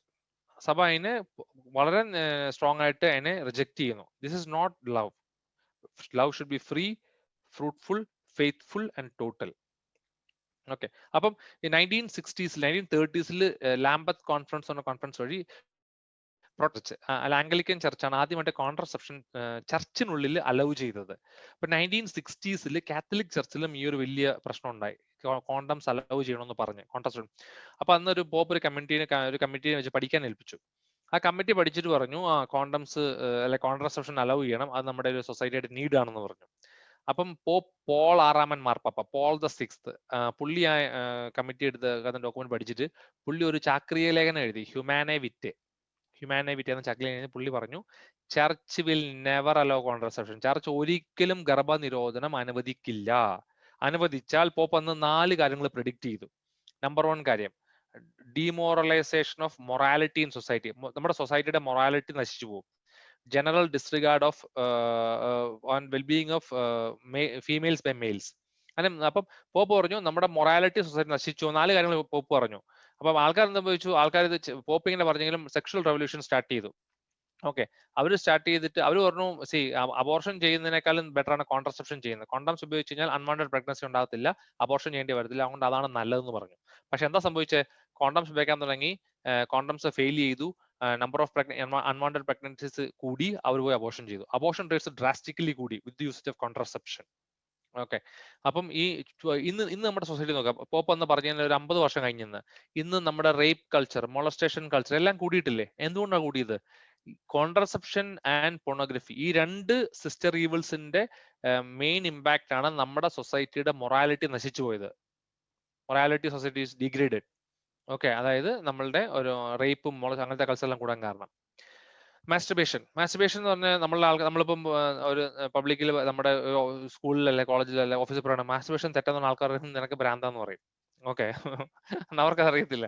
അവർ പറയുന്നത് ഇതൊക്കെ വളരെ നോർമലാണ്, നമ്മുടെ മാസ്റ്റർബേഷൻ ചെയ്തില്ലെങ്കിൽ ഇപ്പൊ റേപ്പ് ചെയ്യുന്ന ആൾക്കാരൊക്കെ പറയുന്നത്. ചിലർ പറയും, നമ്മൾ സംസാരിക്കും പറയും, അയ്യോ മാസ്റ്റർബേഷൻ ചെയ്തില്ലെങ്കിൽ അതിങ്ങനെ കൂടി വന്നിട്ട് എനിക്ക് ഒരു പെണ്ണ് റേപ്പ് ചെയ്യാൻ തോന്നുന്നു പറയും. ഓക്കെ, സത്യം പറഞ്ഞാൽ എന്നാ സംഭവിക്കുന്നത്, മാസ്റ്റർബേഷൻ ചെയ്യുന്നതിനാണ് റേപ്പ് ചെയ്യാൻ തോന്നുന്നത്. കാരണം എന്താ പറ്റുന്നത്, അവനിത് ചെയ്തുകൊണ്ടിരിക്കും, അവന് ഈ മാസ്റ്റർബേഷൻ ചെയ്ത് എന്താ ചെയ്യുന്നത്? മാസ്റ്റർബേഷൻ ചെയ്യുന്നവൻ എങ്ങനെ വളരെ സന്തോഷമായിട്ടിരുന്ന് വളരെ ഹോളി ആയിട്ടുള്ള കാര്യങ്ങൾ ആലോചിച്ചല്ല മാസ്റ്റർബേഷൻ ചെയ്യുന്നവരും. മാസ്റ്റർബേഷൻ ചെയ്യുന്നവൻ ഏതെങ്കിലും ഒരു പെണ്ണിനെയോ അല്ലെങ്കിൽ സിനിമേനെയോ ഏതെങ്കിലും ഒരു നല്ല അല്ലെങ്കിൽ എന്തെങ്കിലും ആയിക്കോട്ടെ ഒരു നല്ല ഒരു എറോട്ടിക് ആയിട്ടുള്ള സീൻ ആലോചിച്ചിട്ടാണ് മാസ്റ്റർബേഷൻ ചെയ്യുന്നത്. ഓക്കെ, പ്രോബബ്ലി അവന്റെ ഗേൾ ഫ്രണ്ട് ആയിരിക്കാം, അല്ലെങ്കിൽ കോളേജിൽ ഒരു പെണ്ണായിരിക്കാം, ഏതെങ്കിലും ഒരു പെണ്ണായിരിക്കാം. അപ്പൊ ഇവൻ ഈ പെണ്ണെ ആലോചിച്ചിട്ടായിരിക്കും മാസ്റ്റർബേഷൻ ചെയ്യുന്നത്. അതെല്ലാം കഴിഞ്ഞിട്ട് ഒരു സാഹചര്യത്തിൽ ആലോചിച്ച് നോക്ക്, ഈ പെണ്ണിനെ ഇവന്റെ കൂട്ടത്തിൽ ഒറ്റയ്ക്ക് കിട്ടിയെന്നിരിക്കട്ടെ, എന്തായിരിക്കും സംഭവിക്കുക? അവൻ ഒബ്വിയസ്ലി അവളോട് ആ ഒരു ഇമോഷണൽ അല്ലെ ഒരു ടെംപ്ടേഷൻ ഉണ്ടാവും. ഓക്കെ, അപ്പം മാസ്റ്റർബേഷൻ ചെയ്തില്ലെങ്കിൽ റേപ്പ് ചെയ്യുന്നത് പറയുന്നത് വെറും മണ്ടത്തരാ. ഈ മാസ്റ്റർബേഷൻ ചെയ്യുന്നവരാണ് റേപ്പ് ചെയ്യുന്നത്. ഓക്കെ, അപ്പം മാസ്റ്റർബേഷൻ ചെയ്യുമ്പോൾ നമ്മുടെ പെന്നീസ് അല്ലെങ്കിൽ വജൈനൽ വാൾസിന്റെ സെൻസിറ്റിവിറ്റി നഷ്ടപ്പെടും.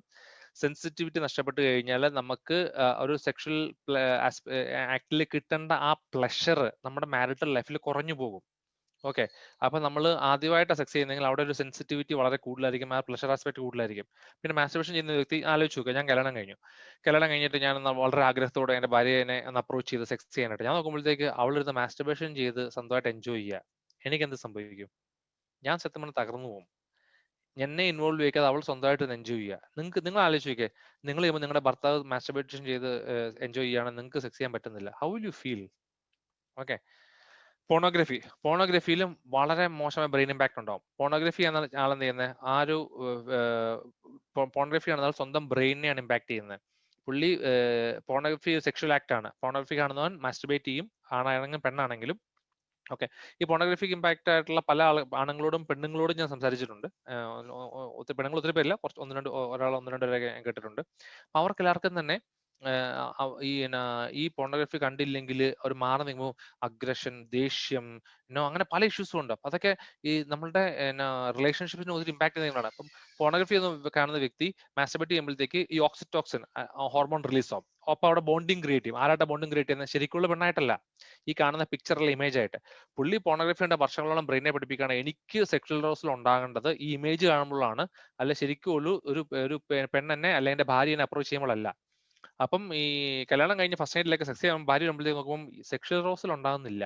അയ്യോ പണി കിട്ടി. പിന്നെ എടുക്കും, ഭാര്യയോട് പറയുമ്പോൾ അയ്യോ ഒന്ന് വെയിറ്റ് ചെയ്യണേ, ഞാൻ ആ പോണോഗ്രഫി മാക്സിന് എടുത്തുകൊണ്ട് വരട്ടെ, അതിന് പോണോഗ്രഫി നോക്കി എറോസിലൊക്കെ ഉണ്ടായിട്ടാണ് സെക്സ് ചെയ്യാനായിട്ട്. ഭയങ്കര നാളങ്ങളുടെ പരിപാടി ആയിരിക്കും. പിന്നെ വേറെ പോണോഗ്രഫി ഡോപ്പമിൻ റിലീസ് ചെയ്യും. ഡോപ്പമിൻ എന്ന് പറഞ്ഞാൽ ന്യൂറോ ട്രാൻസ്മിറ്റർ ആണ്. നമ്മുടെ പ്ലഷർ ഗിവിങ് അല്ലെങ്കിൽ നമ്മൾ ഫുഡ് കാണുമ്പോഴത്തേക്ക് നമുക്ക് നല്ല ഫുഡ് നമ്മൾ കഴിക്കാൻ തോന്നും. അത് നമ്മുടെ ഡോപ്പമിന്റെ ഒരു ഇമ്പാക്ടർ ആണ് നമുക്ക് ആ ഏർജ്, ഒരു ഫുഡിനോട് ഒരു താല്പര്യം തോന്നുന്നത്. ഓക്കെ, നമ്മുടെ ബോഡിയുടെ ആവശ്യമായാണ്. സെക്സും അതുപോലെ തന്നെ. പക്ഷേ ഈ പോണോഗ്രഫി ചെയ്യുന്ന ആളുടെ ഡോപ്പമിൻ റിലീസ് ഭയങ്കര ഹൈ ആയിരിക്കും. ഹൈ ആയ കാരണം അവർക്ക് ആ ഒരു പ്ലഷർ കിട്ടത്തില്ല. അവർ കൂടുതലും കാണാൻ നോക്കും. സോഫ്റ്റ് പോണിൽ തുടങ്ങും, ഹാർഡ് കോർ പോണിലേക്ക് പോകും, റേപ്പ് പോണോഗ്രഫിയിലേക്ക് പോകും. റേപ്പ് പോണോഗ്രഫി കഴിഞ്ഞിട്ട് അവർ ശരിക്കും റേപ്പ് മൊളസ്റ്റേഷൻ ചെയ്യാൻ നോക്കും. ഓക്കെ, പിന്നെ യൂത്തനേഷ്യ. അപ്പം ഇന്റൻഷണൽ ആയിട്ട് കില്ലിങ്, ആൾക്കാരെ മനഃപൂർവ്വം കൊല്ലുക. അപ്പൊ നമ്മൾ പറയും അയ്യോ സഹിക്കുന്നു, വളരെ കഷ്ടപ്പെട്ട ആളാണ്, പ്രായമായി പോയി, ഭയങ്കര സങ്കടമുണ്ട്, ഒത്തിരി സഹിക്കുന്നു, കൊല്ലാൻ പറയും. അപ്പൊ അങ്ങനെ കൊന്നു കഴിഞ്ഞാൽ ആ ജീവന്റെ മൂല്യത്തെ നമ്മൾ നശിപ്പിക്കുകയാണ്. ദൈവത്തിനല്ലാതെ ആർക്കും ജീവന്റെ മേലെ കൈവെക്കാൻ അവകാശമില്ല.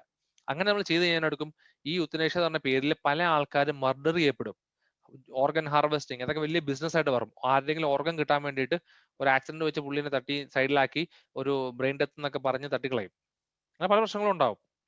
ഓക്കെ, അപ്പൊ ഈ ഇങ്ങനത്തെ പല social evils, abortion, sex before marriage, brokenness, contraception, use and throw culture, masturbation നമ്മുടെ മാരിറ്റൽ ലൈഫിനെ തന്നെ ഡിസ്ട്രോയ് ചെയ്യും, പോർണോഗ്രഫി, റേപ്പ്, മോളസ്റ്റേഷൻ ഇൻക്രീസ് ചെയ്യും, യൂത്തനേഷ്യ, മനഃപൂർവ്വം കൊല്ലും, ഇങ്ങനെ പല സോഷ്യൽ ഈവിൾസ് നമ്മുടെ ജീവിതത്തിൽ വരുമ്പോഴത്തേക്ക്, അല്ല നമ്മുടെ സൊസൈറ്റിയിൽ കാണുമ്പോൾ എന്താ സംഭവിക്കുന്നത്?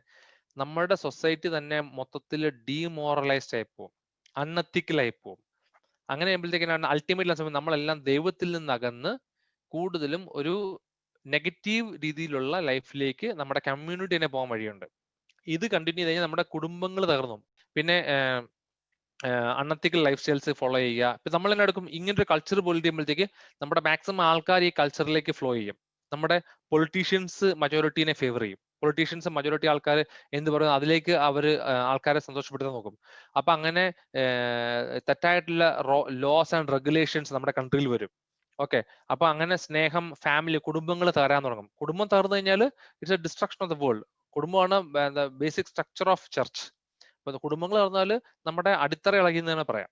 ഓക്കെ, ഇവൻ ഈ ഹോമോസെക്ഷുവാലിറ്റി ഒക്കെ കുടുംബങ്ങൾ തകർക്കാൻ പറ്റിയ ഏറ്റവും വലിയ സാധനമാണ്. അപ്പൊ ഇമ്പോർട്ടൻസ് ഓഫ് പ്രോ ലൈഫ്. ഇവിടെ എങ്ങനെയാണ് പ്രോ ലൈഫിനോട് ഇമ്പോർട്ടൻസ് ഉള്ളത്? കാരണം നമ്മുടെ യൂത്തിനടുത്ത് നമ്മൾ എന്ന് പറയും ഈ ചർച്ച് വെറുതെ അതും ഇതൊക്കെ പറയും, കോൺട്രാസെപ്ഷൻ പറ്റത്തില്ല, മാസ്റ്റർബേഷൻ, ഇതൊക്കെ എന്തെങ്കിലും കാര്യമുണ്ടോ? ചർച്ചിന് ഉമ്മ പറയാം, ബൈബിളിൽ ഒന്നും ഇങ്ങനെ എഴുതിയിട്ടില്ല, ഉണ്ടെങ്കിൽ തന്നെ ഇതൊന്നും പ്രാക്ടിക്കൽ അല്ല, ഇതൊക്കെ സയന്റിഫിക് ആണ്, ഇതൊന്നും ഒരു ലോജിക് ഇല്ല, അച്ഛന്മാർക്കൊക്കെ പറയാൻ എളുപ്പം ആൾക്കാർ പറയും. ഇവിടെയാണ് നമ്മൾ പ്രോ ലൈഫിന്റെ ഇമ്പോർട്ടൻസ്. പ്രോ ലൈഫിന്റെ എല്ലാ ലോജിക്കും സയന്റിഫിക്കും പ്രാക്ടിക്കലും ലോജിക്കലുമാണ്. നമ്മൾ മനസ്സിലാക്കി നമ്മളുടെ യൂത്തിന് നമ്മൾ പറഞ്ഞു കൊടുക്കണം, ചർച്ച പറയുന്നത് വെറുതെ അല്ല, അതിന് ലോജിക് ഉണ്ട്, അതിന് സയൻസ് ഉണ്ട്, പ്രാക്ടിക്കൽ ആസ്പെക്ട്സ് ഉണ്ട്. ഇത് ഫോളോ ചെയ്യുന്ന ചർച്ചിന് സന്തോഷം കിട്ടാനോ റൂൾ ഉണ്ടാക്കാനായിട്ടല്ല, നമ്മളുടെ ജീവിതത്തിന്റെ നന്മയ്ക്ക് വേണ്ടിയിട്ടാണ് ചർച്ച ഇത് പറയുന്നത്. നമ്മുടെ സന്തോഷം, നമുക്ക് നല്ല ഭാവി, നമ്മള് ഇങ്ങനെ ദൈവം നമ്മളോട് ഇങ്ങനെ പറയുന്നത് ദൈവത്തിന് ജസ്റ്റ് റൂൾ ഉണ്ടാക്കി നമ്മളെ ഫോഴ്സ് ചെയ്ത് ചെയ്യിപ്പിക്കാനായിട്ടല്ല. ദൈവത്തിനറിയാം നമ്മളിത് ഫോളോ ചെയ്തെങ്കിൽ നമ്മുടെ ജീവിതം തന്നെ കുട്ടിച്ചോറായി പോകുന്നത്. അപ്പം നമ്മൾ നല്ല ജീവിതത്തോടെ സന്തോഷത്തോടെ ജീവിക്കണം എന്നുള്ള അൾട്ടിമേറ്റ്ലി ദൈവത്തിലേക്ക് വരണം എന്നുള്ള ആഗ്രഹത്തോടാണ് ഇങ്ങനത്തെ കറക്റ്റ് കൽപ്പനകൾ ദൈവം നമുക്ക് തന്നിരിക്കുന്നത്. അപ്പം ഈ നല്ല രീതിയിൽ നമ്മൾ പ്രോ ലൈഫ് ആൾക്കാർക്ക് പഠിച്ച് ലോജിക്കലും സയന്റിഫിക്കും പ്രാക്ടിക്കൽ ആയിട്ടുള്ള ഈ ഓരോ ആസ്പെക്റ്റിൽ നമ്മൾ പറഞ്ഞു കൊടുത്തു കഴിഞ്ഞാൽ എന്ത് പറ്റും? അതിന്റെ ഇമ്പാക്ട്സ് എന്ന് പറഞ്ഞാൽ നല്ല ഇമ്പാക്ട്സ്, വേൾഡ് കൺവിൻസ്ഡ് ആവും. Okay, to promote life. അങ്ങനെ നമുക്ക് ആന്റി ലൈഫ് ലോസിനെ റെഗുലേഷൻസ് നമുക്ക് ഫൈറ്റ് ചെയ്യാൻ പറ്റും. ഒരു culture of life and love എല്ലായിടത്തും പ്രൊമോട്ട് ചെയ്യപ്പെടും. കൂടുതൽ ആൾക്കാർ ഇത് ഫോളോ ചെയ്യാൻ തുടങ്ങും.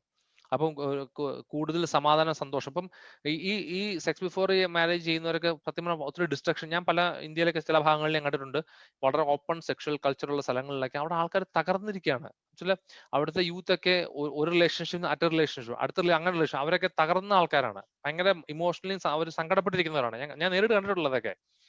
എവിടെ നമ്മൾ ദൈവത്തിന്റെ കൽപ്പനകൾ പാലിക്കുകയും നിയമിക്കുകയും അത് ഫോളോ ചെയ്യുകയും ചെയ്തു, അവിടെ സന്തോഷവും സമാധാനവും സംതൃപ്തിയും നമ്മുടെ ജീവിതത്തിൽ ഉണ്ടാവും.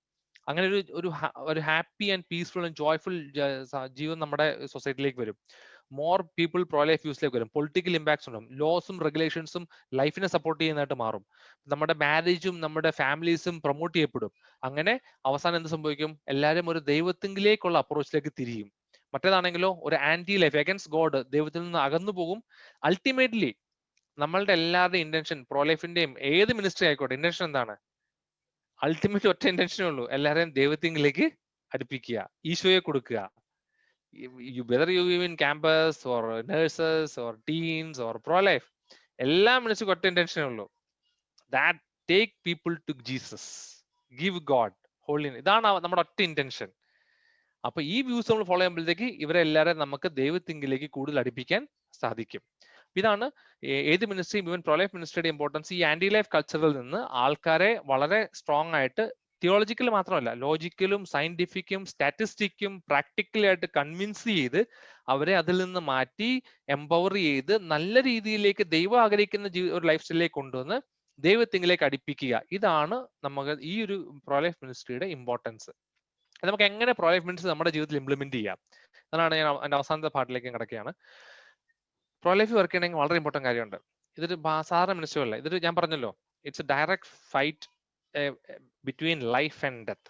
അത് ചാലഞ്ചിങ് മിനിസ്ട്രിയാണ്. അത്ര എളുപ്പമല്ല വർക്ക് ചെയ്യാനായിട്ട്, ഞാൻ തുറന്നു പറയാം. It's not very easy. Challenging മിനിസ്ട്രിയാണ്. പ്രെയർ ആൻഡ് സാക്രമെന്റ്സ്, പേഴ്സണൽ പ്രെയറും സാക്രമെന്റ്സും വളരെ ഇമ്പോർട്ടന്റ് ആണ് പ്രോ ലൈഫ് മിനിസ്ട്രിയിൽ. പേഴ്സണൽ ഹോളിനെസ്, നമ്മളുടെ ജീവിതം ഹോളിനെസ്സിൽ ഉണ്ടായിരിക്കണം. അപ്പൊ ഞാൻ ഹോളിനെസ് പറയുമ്പോൾ പലരും എന്നോട് ടീമിലേക്ക് വരാൻ ബുദ്ധിമുട്ട് കാണിക്കാറുള്ളത്, ചേട്ടാ ചേട്ടാ ഞാൻ അതിന് യോഗ്യനല്ല, ഓക്കെ, എനിക്ക് കുറവുകളുണ്ട്. നിങ്ങൾ വിചാരിക്കുന്നുണ്ടോ ഞാൻ പെർഫെക്റ്റ് ആണെന്ന്? ഞാൻ പെർഫെക്റ്റ് അല്ല, എനിക്കും കുറവുകളുണ്ട്, എല്ലാവർക്കും കുറവുകളുണ്ട്. ഓക്കെ, അപ്പൊ കുറവുകളില്ലാത്ത ആരാ ഇവിടെ ഉള്ളത്? നമ്മൾ അതിന് സെയിൻസ് ആകണം. നമ്മൾ ഡെഫിനറ്റ്ലി നമ്മൾ സെയിൻസ് ആകണം. ഓക്കെ, പക്ഷെ ഞാൻ പറയും നമ്മൾ ഡബിൾ സ്റ്റാൻഡേർഡ്സ്, അതായത് ടീമിൽ കയറാൻ വേണ്ടി ഞാൻ അതൊക്കെ എന്റെ സ്വന്തം ജീവിതത്തിൽ ചെയ്യും, അതിൽ നിന്ന് വലിയ കാര്യമില്ല, ഞാൻ മിനിസ്ട്രിയിൽ വർക്ക് ചെയ്യും. അതായത് എനിക്ക് വേണേൽ മാസ്റ്റർബേഷൻ ചെയ്യാം, എനിക്ക് വേണേൽ പോണോഗ്രഫി കാണാം, പക്ഷെ ഞാൻ പ്രോ ലൈഫ് മിനിസ്ട്രി വർക്ക് ചെയ്യുകയും ചെയ്യും. ഞാൻ രണ്ടും കണ്ടിന്യൂ ചെയ്യുന്ന പർപ്പസ്ഫുള്ളി കണ്ടിന്യൂ ചെയ്യുകയാണെങ്കിൽ അത് ശരിയല്ല. അതേ സമയത്ത് അയ്യോ എനിക്ക് ഇതിനോടൊരു അഡിക്ഷൻ ഉണ്ട്, എനിക്ക് ഇതിൽ നിന്ന് മാറണമെന്ന് ഭയങ്കര ആഗ്രഹമുണ്ട്, എനിക്ക് സത്യമായിട്ട് മാറണമെന്ന് ആഗ്രഹമുണ്ട്, എനിക്ക് ഇമ്പ്രൂവ് ചെയ്യണം, പക്ഷെ എനിക്ക് പറ്റുന്നില്ല, ഞാൻ എങ്ങനെ അങ്ങനെ നിങ്ങൾ വറി ചെയ്യരുത്. Don't worry about it. കാരണം അത് നമ്മളെല്ലാവരും അങ്ങനത്തെ പല സ്ട്രഗിൾസ് നമുക്ക് കാണും. അത് അവിടെ ഉള്ളപ്പോൾ നമ്മൾ ഡെഫിനറ്റ്ലി ആ മിനിസ്ട്രി നിങ്ങളെ അതിൽ നിന്ന് വെളി വന്ന് നല്ലൊരു ജീവിതം നയിക്കാൻ ഹെൽപ്പ് ചെയ്യും. ഓക്കെ, അപ്പൊ നമ്മുടെ ആ ആറ്റിറ്റ്യൂഡ് ഇന്റൻഷൻ വളരെ ഇമ്പോർട്ടന്റ് ആണ്. അപ്പൊ ഹോളിനെസ് എന്ന് പറഞ്ഞാൽ ഞാൻ പെർഫെക്റ്റ് ആണെന്നല്ല, I'm not perfect, I'm trying, continuously renewing, എന്നെ തന്നെ ഞാൻ ഡെയിലി റിന്യൂ ചെയ്തുകൊണ്ടിരിക്കുകയാണ്, ഇംപ്രൂവ് ചെയ്തുകൊണ്ടിരിക്കുകയാണ് ടു റീച്ച് ഹോളിനെസ്.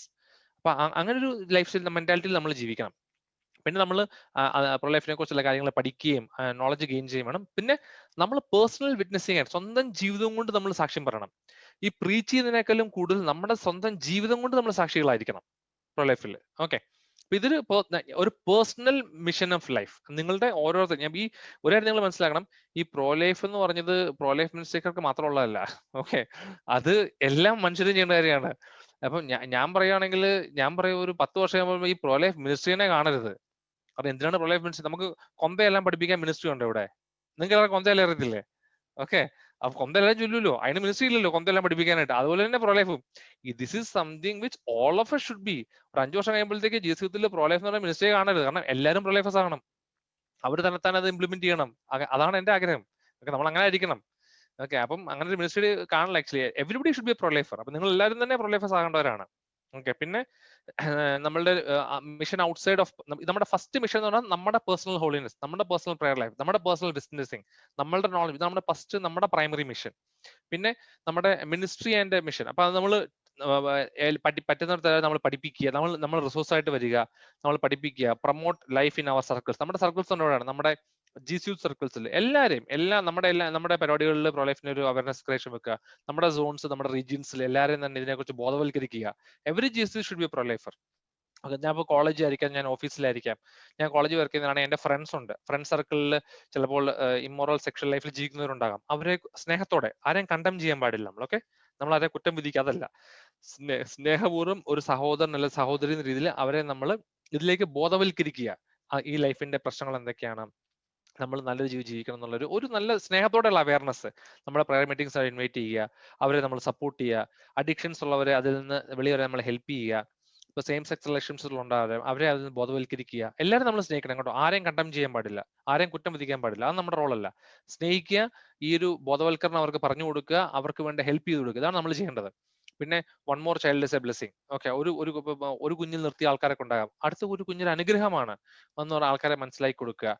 ഓക്കെ, പിന്നെ പോപ്പുലേഷൻ എക്സ്പ്ലോഷൻ എന്ന് പറഞ്ഞ ഒരു മിത്താണ്. അത് നമ്മളിപ്പോ ഞാനിപ്പോ എന്റെ ഓഫീസിൽ പറയണ പോപ്പുലേഷൻ എക്സ്പ്ലോഷൻ നിലെന്ന് പറഞ്ഞ ആൾക്കാർ പറയും, ഒരു മണ്ടറ എന്ന് പറയും. ഓക്കെ, കാരണം അവർക്ക് അത്ര അറിയത്തുള്ളൂ. അപ്പൊ നമ്മള് ഈ പോപ്പുലേഷൻ എക്സ്പ്ലോഷൻ മിത്താന്നുള്ള കാര്യം നമുക്കറിയാം, നമുക്ക് അതിനുള്ള ഫാക്ട്സും പ്രൂഫും എല്ലാം ഉണ്ട്. ഓക്കെ, പക്ഷെ ഇന്ത്യയിൽ ഇപ്പം നിങ്ങൾ വെളി പറഞ്ഞ പോപ്പുലേഷൻ എക്സ്പ്ലോഷൻ ഇല്ലെന്ന് പറഞ്ഞ ആൾക്കാർ നിങ്ങളെ തല്ലിക്കൊല്ലും. അതങ്ങനെയാണ് നമ്മളെല്ലാം വിശ്വസിച്ചിരിക്കുന്നത്. അപ്പൊ അതിനെക്കുറിച്ച് പഠിക്കുക, അതിനെക്കുറിച്ചുള്ള അവയർനെസ്, ബോധവൽക്കരണം നടത്തുക. ഓക്കെ, പിന്നെ നമ്മുടെ കുടുംബങ്ങളിൽ തന്നെ പ്രോലൈഫ് ഏറ്റവും പാട് പ്രോലൈഫ് ഇംപ്ലിമെന്റ് നമ്മുടെ സ്വന്തം കുടുംബത്തിലാണ് കേട്ടോ. വെളിയിലേക്ക് കുറച്ചും കൂടെ എളുപ്പമാണ്, സ്വന്തം കുടുംബത്തിൽ ഭയങ്കര പാടാ. നമ്മുടെ കുടുംബത്തിലുള്ള അബോർഷൻ ചെയ്യാൻ പോകുന്നു, അല്ലെങ്കിൽ നമ്മൾ അവരോട് ഇത് ചെയ്യരുതെന്ന് പറയുക. ഉറപ്പായിട്ടും ഞാൻ പറയും, നമ്മൾ പലപ്പോഴും ഇങ്ങനെയുള്ള പ്രശ്നങ്ങൾ, അബോർഷൻ അങ്ങനത്തെ കാര്യങ്ങളൊക്കെ പലയിടത്തും കേൾക്കും. നമ്മുടെ കുടുംബമായിരിക്കാം, നമ്മുടെ ഫ്രണ്ട് സർക്കിൾ ആയിരിക്കാം, നമ്മുടെ റിലേറ്റീവ്സ് ആയിരിക്കാം. നമ്മളായിരിക്കും ഞാൻ പറഞ്ഞാന്നൊരു കേൾക്കൂല, ഇല്ലായിരിക്കാം. പക്ഷേ അവിടെ ഞാൻ സംസാരിക്കാൻ ബാധ്യസ്ഥനാണ്. ഞാൻ ഉറപ്പായിട്ടും അവരെ സ്നേഹപൂർവ്വം അതിൽ നിന്ന് പറഞ്ഞ് പിന്തിരിപ്പിക്കാൻ നോക്കണം. അതിനുശേഷം അവർ ചെയ്യുകയാണെങ്കിൽ അതിൽ എനിക്ക് പിന്നെ കുഴപ്പമില്ല. എനിക്ക് ചെയ്യാനുള്ള ജോലി ഞാൻ ചെയ്തു കഴിഞ്ഞു. ഞാൻ പ്രാർത്ഥിക്കും, അവർ എന്നെ കൊണ്ട് പറയാൻ പറ്റുന്നതായി അവർക്ക് പറഞ്ഞു കൊടുക്കും, അല്ലെ പ്രൊലൈഫ് മിനിസ്ട്രിയുടെ ഹെൽപ്പ് ചോദിക്കും. അത് നമ്മൾ ചെയ്യണം. അതിനുശേഷം അവർ പോയി ചെയ്യണമെങ്കിൽ കുഴപ്പമില്ല. That is not our mistake. We did what we can. Okay, അത് നമ്മൾ ഉറപ്പായിട്ടും ചെയ്യണം.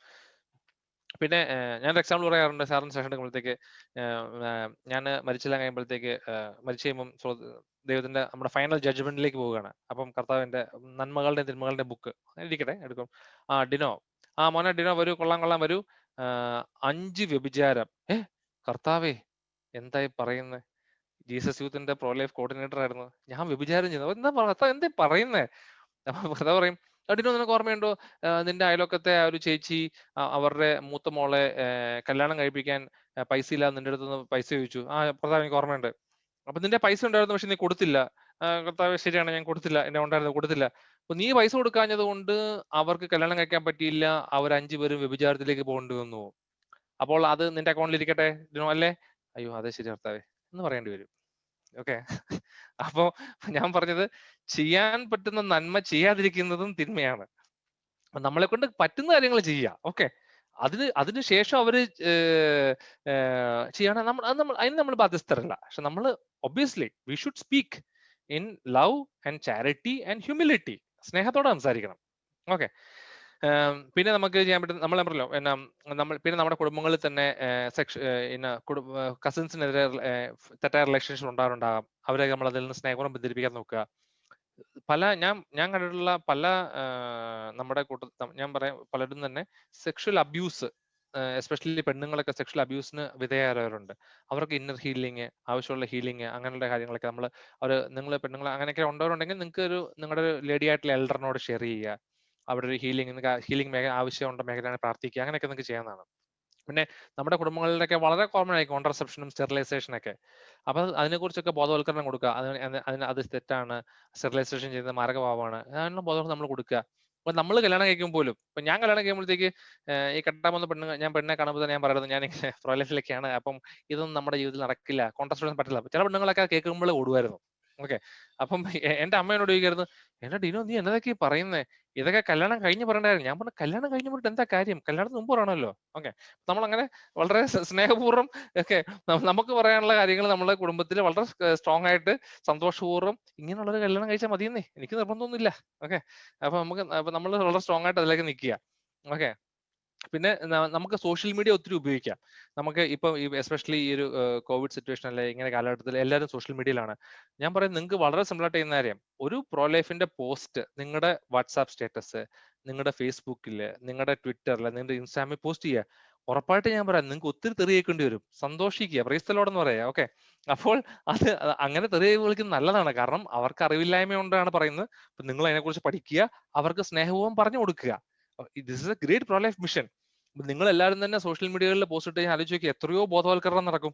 ഓക്കെ, നമുക്ക് ഷോർട്ട് വീഡിയോസ് ഉണ്ടാക്കുക, പോസ്റ്റേഴ്സ് ഇടുക. ഓക്കെ, പിന്നെ കണ്ടന്റ് റൈറ്റിംഗ്, നമുക്ക് മാഗസിൻസ്, ന്യൂസ് പേപ്പർ, കൈറോസ്, അങ്ങനെ പ്രോ ലൈഫിനെ കുറിച്ച് കണ്ടന്റുകൾ എഴുതുക. പിന്നെ നിങ്ങൾക്ക് ലോയേഴ്സ് ഉണ്ടെങ്കിൽ be supportive to laws and regulation, anti life ലോസിനെതിരെ ഫൈറ്റ് ചെയ്യുക.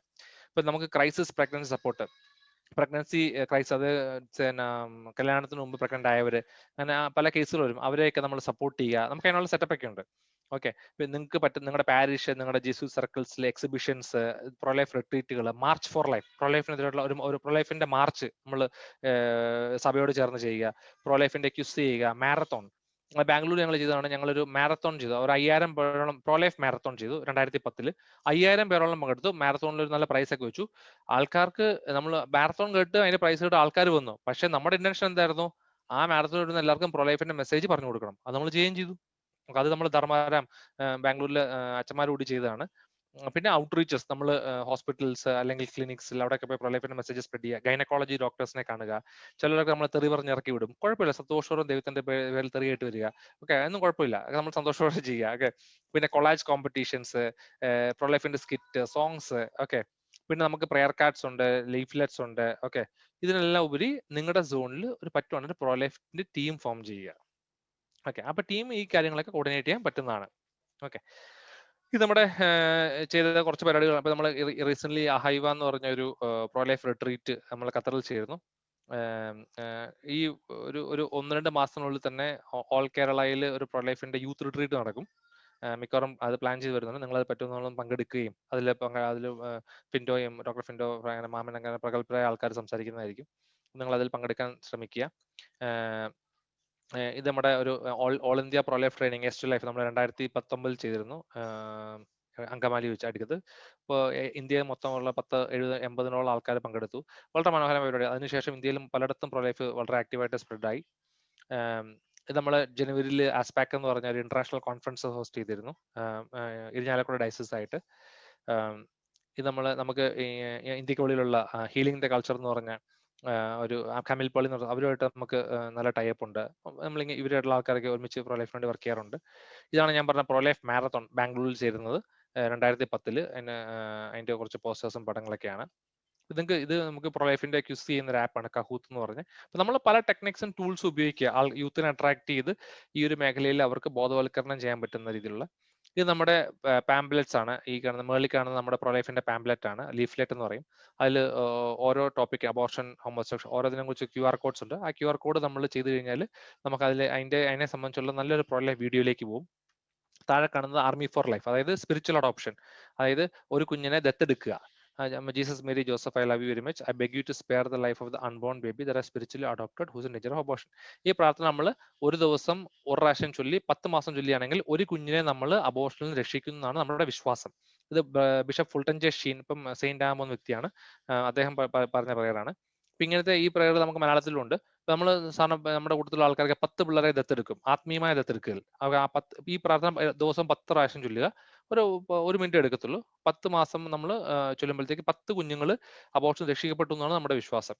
റൈറ്റ് സൈഡിൽ കാണുന്ന നമ്മുടെ ഒരു പ്രയർ, ജിസത്തിന്റെ പ്രൊലൈഫിന്റെ പ്രയർ കാർഡാണ്. പിന്നെ ഇത് നമുക്ക് പ്രൊലൈഫ് PU എന്ന് പറഞ്ഞ ഇൻസ്റ്റഗ്രാം പേജ് ഉണ്ട്. അത് പ്രൊലൈഫ് പോണ്ടിച്ചേരിയിലെ പിള്ളേരാണ് ജിസുത്തിന്റെ. അവര് കഴിഞ്ഞ 1 വർഷമായിട്ട് എല്ലാ ദിവസവും ഓരോ പോസ്റ്റുകൾ പ്രൊലൈഫിലേക്ക് ഇറക്കും. ഓക്കെ, വളരെ ആക്റ്റീവായിട്ട് ഒരു മനോഹരമായിട്ട് ചെയ്യുന്നുണ്ട്. നമുക്ക് പല ഫേസ്ബുക്ക്, ജിസിത് പ്രൊലൈഫ് ഇന്ത്യക്ക് പേജ്, ഫേസ്ബുക്ക്, വാട്സാപ്പ്, ഇൻസ്റ്റാഗ്രാം പേജുകളൊക്കെ ഉണ്ട്. പല പ്രൊലൈഫ് വെബ്സൈറ്റ്സ് ജിസുവിന് അല്ലാത്തതായിട്ട് ഞാൻ പറയുകയാണ്. Live action, students for life, HL, അങ്ങനെ പല വളരെ മനോഹരമായ പ്രൊലൈഫ് വെബ്സൈറ്റുകളുണ്ട്. പിന്നെ ഇപ്പൊ കാണുന്ന, നിങ്ങൾ സ്ക്രീനിൽ കാണുന്ന പോസ്റ്റുകളെല്ലാം പ്രൊലൈഫ് PU, അതായത് ജിസുത് പോണ്ടിച്ചേരി പ്രൊലൈഫ് യൂണിവേഴ്സിറ്റിയിലെ പോണ്ടിച്ചേരി യൂണിവേഴ്സിറ്റിയിലെ ജിസുത് പ്രൊലൈഫേഴ്സ് ചെയ്തതാണ്. ഇപ്പൊ നിങ്ങൾ നോക്കുകയാണെങ്കിൽ സ്റ്റീവ് ജോബ്സിന്റെ അമ്മ സ്റ്റീവ് ജോബ്സിനെ സിംഗിൾ മദർ ആയിരുന്നു, അബോർട്ട് ചെയ്തില്ല. എന്നിട്ട് സ്റ്റീവ് ജോബ്സിന് അഡോപ്ഷൻ കൊടുത്തു. സ്റ്റീവ് ജോബ്സ് അങ്ങനെ ജനിച്ച വ്യക്തിയാണ്. മരിക്കുന്നതിന് മുമ്പ് സ്റ്റീവ് ജോബ്സ് പോയി സ്വന്തം അമ്മേനെ കണ്ട് നന്ദി പറഞ്ഞിരുന്നു, അവന് സ്റ്റീവ് ജോബ്സിനെ അബോർട്ട് ചെയ്യാതിരുന്നതിൽ. ഇതെല്ലാം പോണ്ടിച്ചേരിയിലെ പിള്ളേർ ഇറക്കിയ പോസ്റ്റുകളാണ്. ഇങ്ങനത്തെ ഓരോ പോസ്റ്റ് നമ്മൾ നമ്മുടെ ഫേസ്ബുക്കിലും വാട്സാപ്പിലേക്ക് ഓരോ ദിവസം ഒന്ന് പോസ്റ്റ് ചെയ്താൽ, ഒരു ദിവസം ഒരാഴ്ചയിൽ ഒരെണ്ണം പോസ്റ്റ് ചെയ്താൽ എത്ര മനോഹരമായിരിക്കും. ഇത് കാണുന്ന ഞങ്ങൾ ബാംഗ്ലൂരിൽ രക്ഷിച്ച പിള്ളേരുടെ ശരിക്കുള്ള ഫോട്ടോസാണ് അബോർഷനിൽ നിന്ന്. ഈ താഴെ കാണുന്ന വലിയ പിക്ചർ അത് മരിച്ച കൊച്ചാണ്. നമ്മൾ ട്രാൻസ്പോർട്ട് ചെയ്യുന്ന ഒരു കൊച്ചു മരിച്ചുപോയി. അപ്പൊ നമ്മൾ അങ്ങനെയുള്ളവരെ 3 പിള്ളേരെ നമ്മൾ ബാംഗ്ലൂരിൽ സേക്രഡ് ഹാർട്ട് സെമിറ്ററി കൊണ്ട് അടക്കിയിട്ടുണ്ട്. ഇപ്പൊ എല്ലാ നവംബറിൽ നമ്മൾ ഓൾ സോൾസ് ഡേക്കും അവിടെ പോയി കുഞ്ഞുങ്ങളുടെ 3 കുഞ്ഞുങ്ങൾ നമ്മൾ ഈ സെമിറ്ററിൽ അടക്കിയിട്ടുണ്ട്. നമ്മൾ അവിടെ പോയി അവർക്ക് വേണ്ടി പ്രാർത്ഥിക്കും. ഈ കുഞ്ഞുങ്ങളൊക്കെ നമുക്ക് വേണ്ടി വളരെ ശക്തമായിട്ട് ഇന്റർസെഷൻ ചെയ്യുന്ന ഒരു വിശ്വാസം നമുക്കുണ്ട്. അത് സത്യവുമാണ്. ഓക്കെ, ഞാൻ ഒരു സ്റ്റേറ്റ്മെന്റോടെ എന്റെ സെഷൻ എൻഡ് ചെയ്യാണ്. A passive pro lifer is an active abortionist. Okay, അപ്പൊ നമ്മളാരും പാസീവ് ആകാതിരിക്കട്ടെ, നമ്മളെല്ലാവരും ആക്റ്റീവ് പ്രൊലൈഫേഴ്സ് ആയിക്കട്ടെ. God bless you all. Okay, ഇതാണ് എന്റെ നെയിമും കോൺടാക്റ്റും. നിങ്ങൾക്ക് എന്തെങ്കിലും കോൺടാക്ട് ചെയ്യണമെന്ന് ആവശ്യമുണ്ടെങ്കിൽ കോൺടാക്ട് ചെയ്യാം. Thank you and God bless U.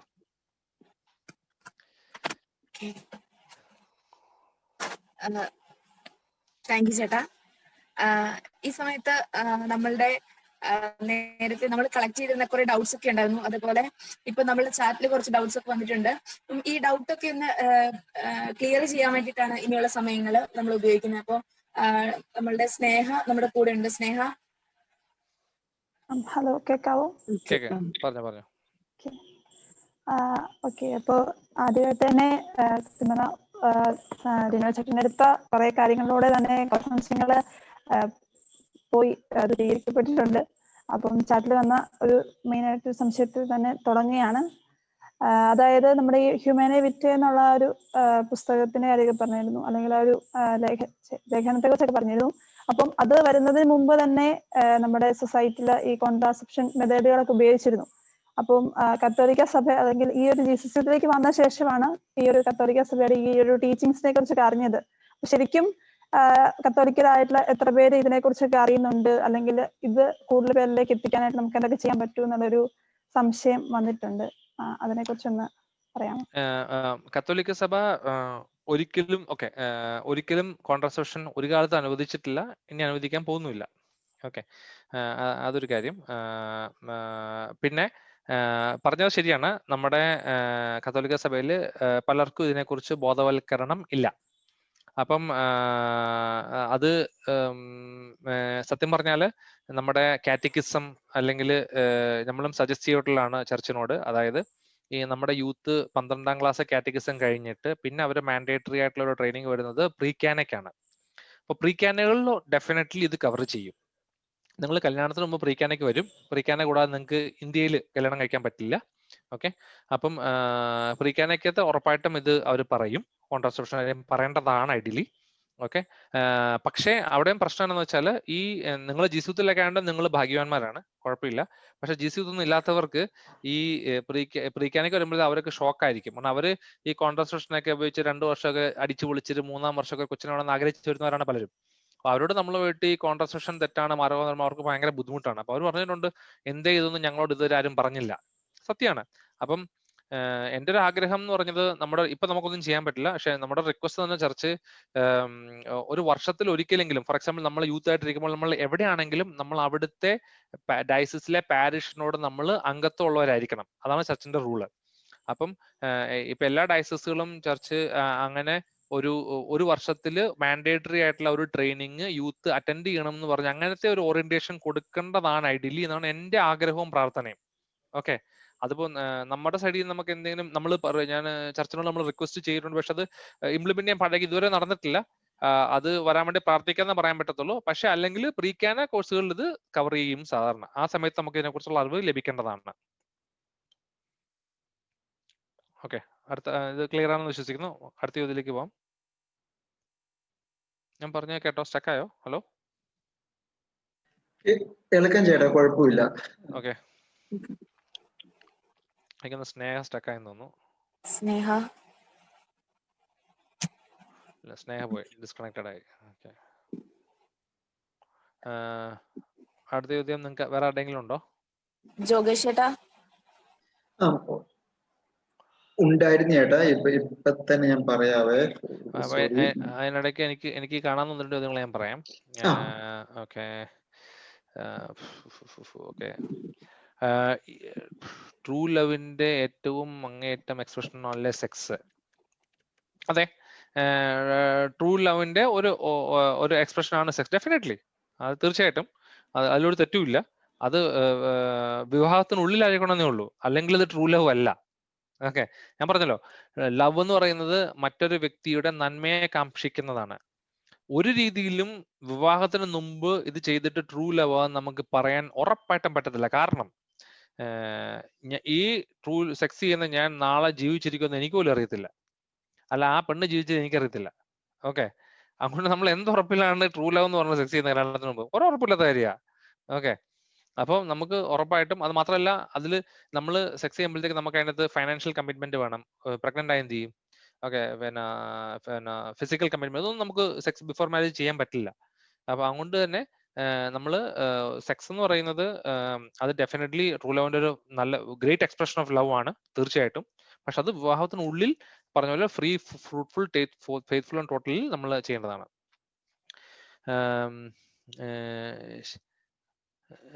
True ലവിൽ ഒരിക്കലും പറഞ്ഞു ഞാൻ ഒന്നുകൂടി നോക്കട്ടെ. സോറി പറഞ്ഞോ. ട്രൂ ലെവൽ ഒരിക്കലും ശരീരം നോക്കിയല്ല സ്നേഹിക്കുന്നത്. ആയിക്കോട്ടെ, നല്ല കാര്യം തന്നെ, തീർച്ചയായിട്ടും ഞാൻ അഗ്രി ചെയ്യുന്നു. പക്ഷേ ട്രൂ ലവ് എന്ന് പറഞ്ഞ പലരും സെക്സ് ചെയ്യാറുണ്ടെന്നാണ് ഞാൻ പറഞ്ഞത്. ഓക്കെ, അത് ശരിയല്ലെന്ന് ഞാൻ പറഞ്ഞത്. Okay, if in true love never true love never yes, true love ഒരിക്കലും സെക്സ് കാണിച്ചു. നമ്മൾ ശരിക്കുള്ള സ്നേഹം എന്ന് പറഞ്ഞാൽ നമ്മൾ അവിടെ നമുക്ക് നമ്മൾ എത്തുമ്പോൾ നമ്മൾ ട്രൂ ലെവൽ ആണെങ്കിൽ നമ്മൾ സെക്സിനെ കുറിച്ചൊന്നും ആലോചിക്കാത്തില്ല. We don't even think about it. That will all become secondary for us. Okay, നമ്മളുടെ ശരിക്കുള്ളൊരു സ്നേഹം, മറ്റുള്ള വ്യക്തിയുടെ നന്മ, ആ ഒരു ഇമോഷൻ, അതൊക്കെയാണ് നമ്മൾ കൂടുതലും നമ്മളുടെ ഒരു ശരിക്കുള്ള സ്നേഹം അതിൽ നമ്മൾ കാംക്ഷിക്കുന്നത്. ഓക്കെ, സെക്സിനകത്തൊരു മെയിൻ പാർട്ടാണ്, അല്ലെന്ന് ഞാൻ പറയുന്നില്ല. പക്ഷെ ദാറ്റ് ഈസ് നോട്ട് എവറിഥിങ്. വയസ്സായ കിടപ്പിലായ അപ്പച്ചന്റെ അമ്മച്ചീനെയും കഷ്ടപ്പെടുത്താതെ അങ്ങ് വിളിക്കണേ കർത്താവേ എന്ന് പ്രേയർ ചെയ്യുന്നവർ ഉണ്ടല്ലോ. ഇത് ഓക്കെയാണോ? അങ്ങനെ ഇപ്പൊ ഫോർ എക്സാമ്പിൾ എന്റെ ഫാദറും കഴിഞ്ഞ ഡിസംബറിലാണ് മരിച്ചത്.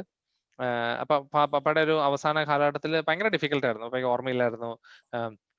പപ്പയ്ക്ക് ഭയങ്കര ഈ നമ്മള് ശ്വാസം അവസാനം വലിവെന്നൊക്കെ പറയത്തില്ലേ, ശ്വാസം വലിക്കുക. അപ്പൊ അങ്ങനെ ഒരു 2 ആഴ്ച ഒരു 5-6 ദിവസം ഇങ്ങനെ ഭയങ്കരമായിട്ട് വലിച്ചു ഭയങ്കര ഒരു സഫറിങ് ആയിരുന്നു. അപ്പൊ അത് കാണുമ്പോൾ നമുക്ക് ബുദ്ധിമുട്ട്. ഇപ്പൊ ഞാനും പ്രാർത്ഥിച്ച കർത്താവേ, ഒന്നെങ്കിലും അവിടുന്ന് എന്റെ പപ്പനെ ഹീൽ ചെയ്യുക, അതല്ല ഇത് അവിടുത്തെ സമയമായെങ്കിൽ ഒത്തിരി ഡിലേ ചെയ്യാതെ പപ്പേനെ വിളിക്കുക. ഓക്കെ, അപ്പൊ നമ്മൾ പ്രാർത്ഥിക്കുന്നത് എന്താണ്? ദൈവം അവിടുത്തെ ഹിതമെങ്കിൽ പെട്ടെന്ന് ഹീൽ ചെയ്യുക, അല്ലെങ്കിൽ അവിടുന്ന് നിശ്ചയിച്ച സമയം ആയെങ്കിൽ അവിടുത്തെ ഹിതമാണെങ്കിൽ ഒത്തിരി ബുദ്ധിമുട്ടിക്കാതെ പപ്പാനെ വിളിക്കുക എന്ന് ഞാൻ പ്രാർത്ഥിച്ചിട്ടുണ്ട്. ഓക്കെ, അതിലൊരു തെറ്റുണ്ടെന്ന് എനിക്ക് തോന്നുന്നില്ല. പക്ഷെ അത് ദൈവത്തിന്റെ ഹിതത്തിൽ നമ്മൾ വിട്ടുകൊടുക്കുന്നു, ദൈവത്തിന് പ്രവർത്തിക്കാൻ നാം സമയം കൊടുക്കുന്നു. നമ്മൾ യൂത്തനേഷ്യ എന്ന് പറയുന്നത് മനഃപൂർവ്വം ഒരു വ്യക്തിനെ കൊല്ലുക എന്നുള്ളതാണ്, മേഴ്സി കില്ലിങ്. അത് ഡെഫിനറ്റ്ലി ഒരു തെറ്റാണ്. ഓക്കെ, ഇത് ഞാൻ പറയാം എന്റെ അണ്ടർസ്റ്റാൻഡിങ് കേട്ടോ, ഞാൻ പ്രാർത്ഥിച്ചതാണ്. I don't think it's wrong, it's my personal understanding. Mother or child എന്നൊരു ഓപ്ഷൻ വന്നാൽ ആര് ചൂസ് ചെയ്യണം? അന്നേരം അബോർഷൻ പോസിബിൾ ആണോ? ഓക്കെ, ഞാൻ എന്റെ ഫ്രണ്ടിൽ കാണുന്ന നിമ്മി എന്ന് പറഞ്ഞ കൊച്ചാണ്, നിമ്മിയോട് ചോദിക്കാം. ഓക്കെ, നിമ്മി എലിസബത്ത്, നിമ്മിക്ക് ഷോക്കായി കാണും. നിമ്മി സെഷനൊക്കെ കഴിഞ്ഞ് കല്യാണമൊക്കെ കഴിച്ച് പെട്ടെന്നൊരു പ്രഗ്നന്റ് ഒക്കെ ആയി. ഓക്കെ, അപ്പം പെട്ടെന്നൊരു ഡോക്ടർ പറയണം, അയ്യോ നിമ്മി പ്രശ്നമുണ്ടല്ലോ. ഓക്കെ, ഇത് പ്രഗ്നൻസി കണ്ടിന്യൂ ചെയ്താൽ നിമ്മി തട്ടിപ്പോവും. ഓക്കെ, അതുകൊണ്ട് അബോർഷൻ ചെയ്താൽ പറ്റത്തുള്ളൂ. നിമ്മി എന്ത് ചെയ്യും? ദൈവത്തിന്റെ ഹിതം എന്ത്, അത് നിറവേറട്ടെന്ന് പറയും.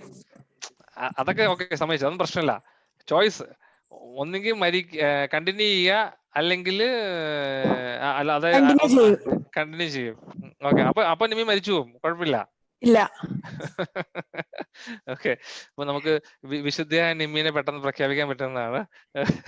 ഓക്കെ, അപ്പം സഭയുടെ നിയമം ഇവിടെ കുറച്ച് വളരെ ക്ലിയർ ആയിട്ടുള്ള ഡെഫിനേഷൻ ആണ്. നമ്മൾ പ്രഗ്നൻസി കണ്ടിന്യൂ ചെയ്ത് കഴിഞ്ഞാൽ നമുക്ക് അമ്മേനെ രക്ഷിക്കാൻ പറ്റത്തില്ല, കൊച്ചിനെയും രക്ഷിക്കാൻ പറ്റില്ല, രണ്ടുപേരും മരിച്ചു. ഓക്കെ, അപ്പൊ സഭയുടെ പറയുന്ന ടീച്ചിങ് എന്ന് പറഞ്ഞാൽ പ്രിൻസിപ്പിൾ ഓഫ് ഡബിൾ എഫക്ട് എന്ന് പറയും. ഓക്കെ, ഡബിൾ എഫക്ട് എന്ന് പറഞ്ഞാൽ രണ്ടുപേരെ മരിക്കാൻ വിടുന്നതിൽ ഒരു കാര്യമില്ല. there is no reason in it. അപ്പം സഭ അബോർഷൻ ഒരിക്കലും അനുവദിക്കുന്നില്ല. അപ്പൊ എന്താണ് അബോർഷൻ? അബോർഷൻ എന്ന് പറയുന്നത് എന്റെ ഇന്റൻഷൻ, ഓക്കെ, കൊച്ചിനെ കൊല്ലുക എന്നുള്ളതാണ്.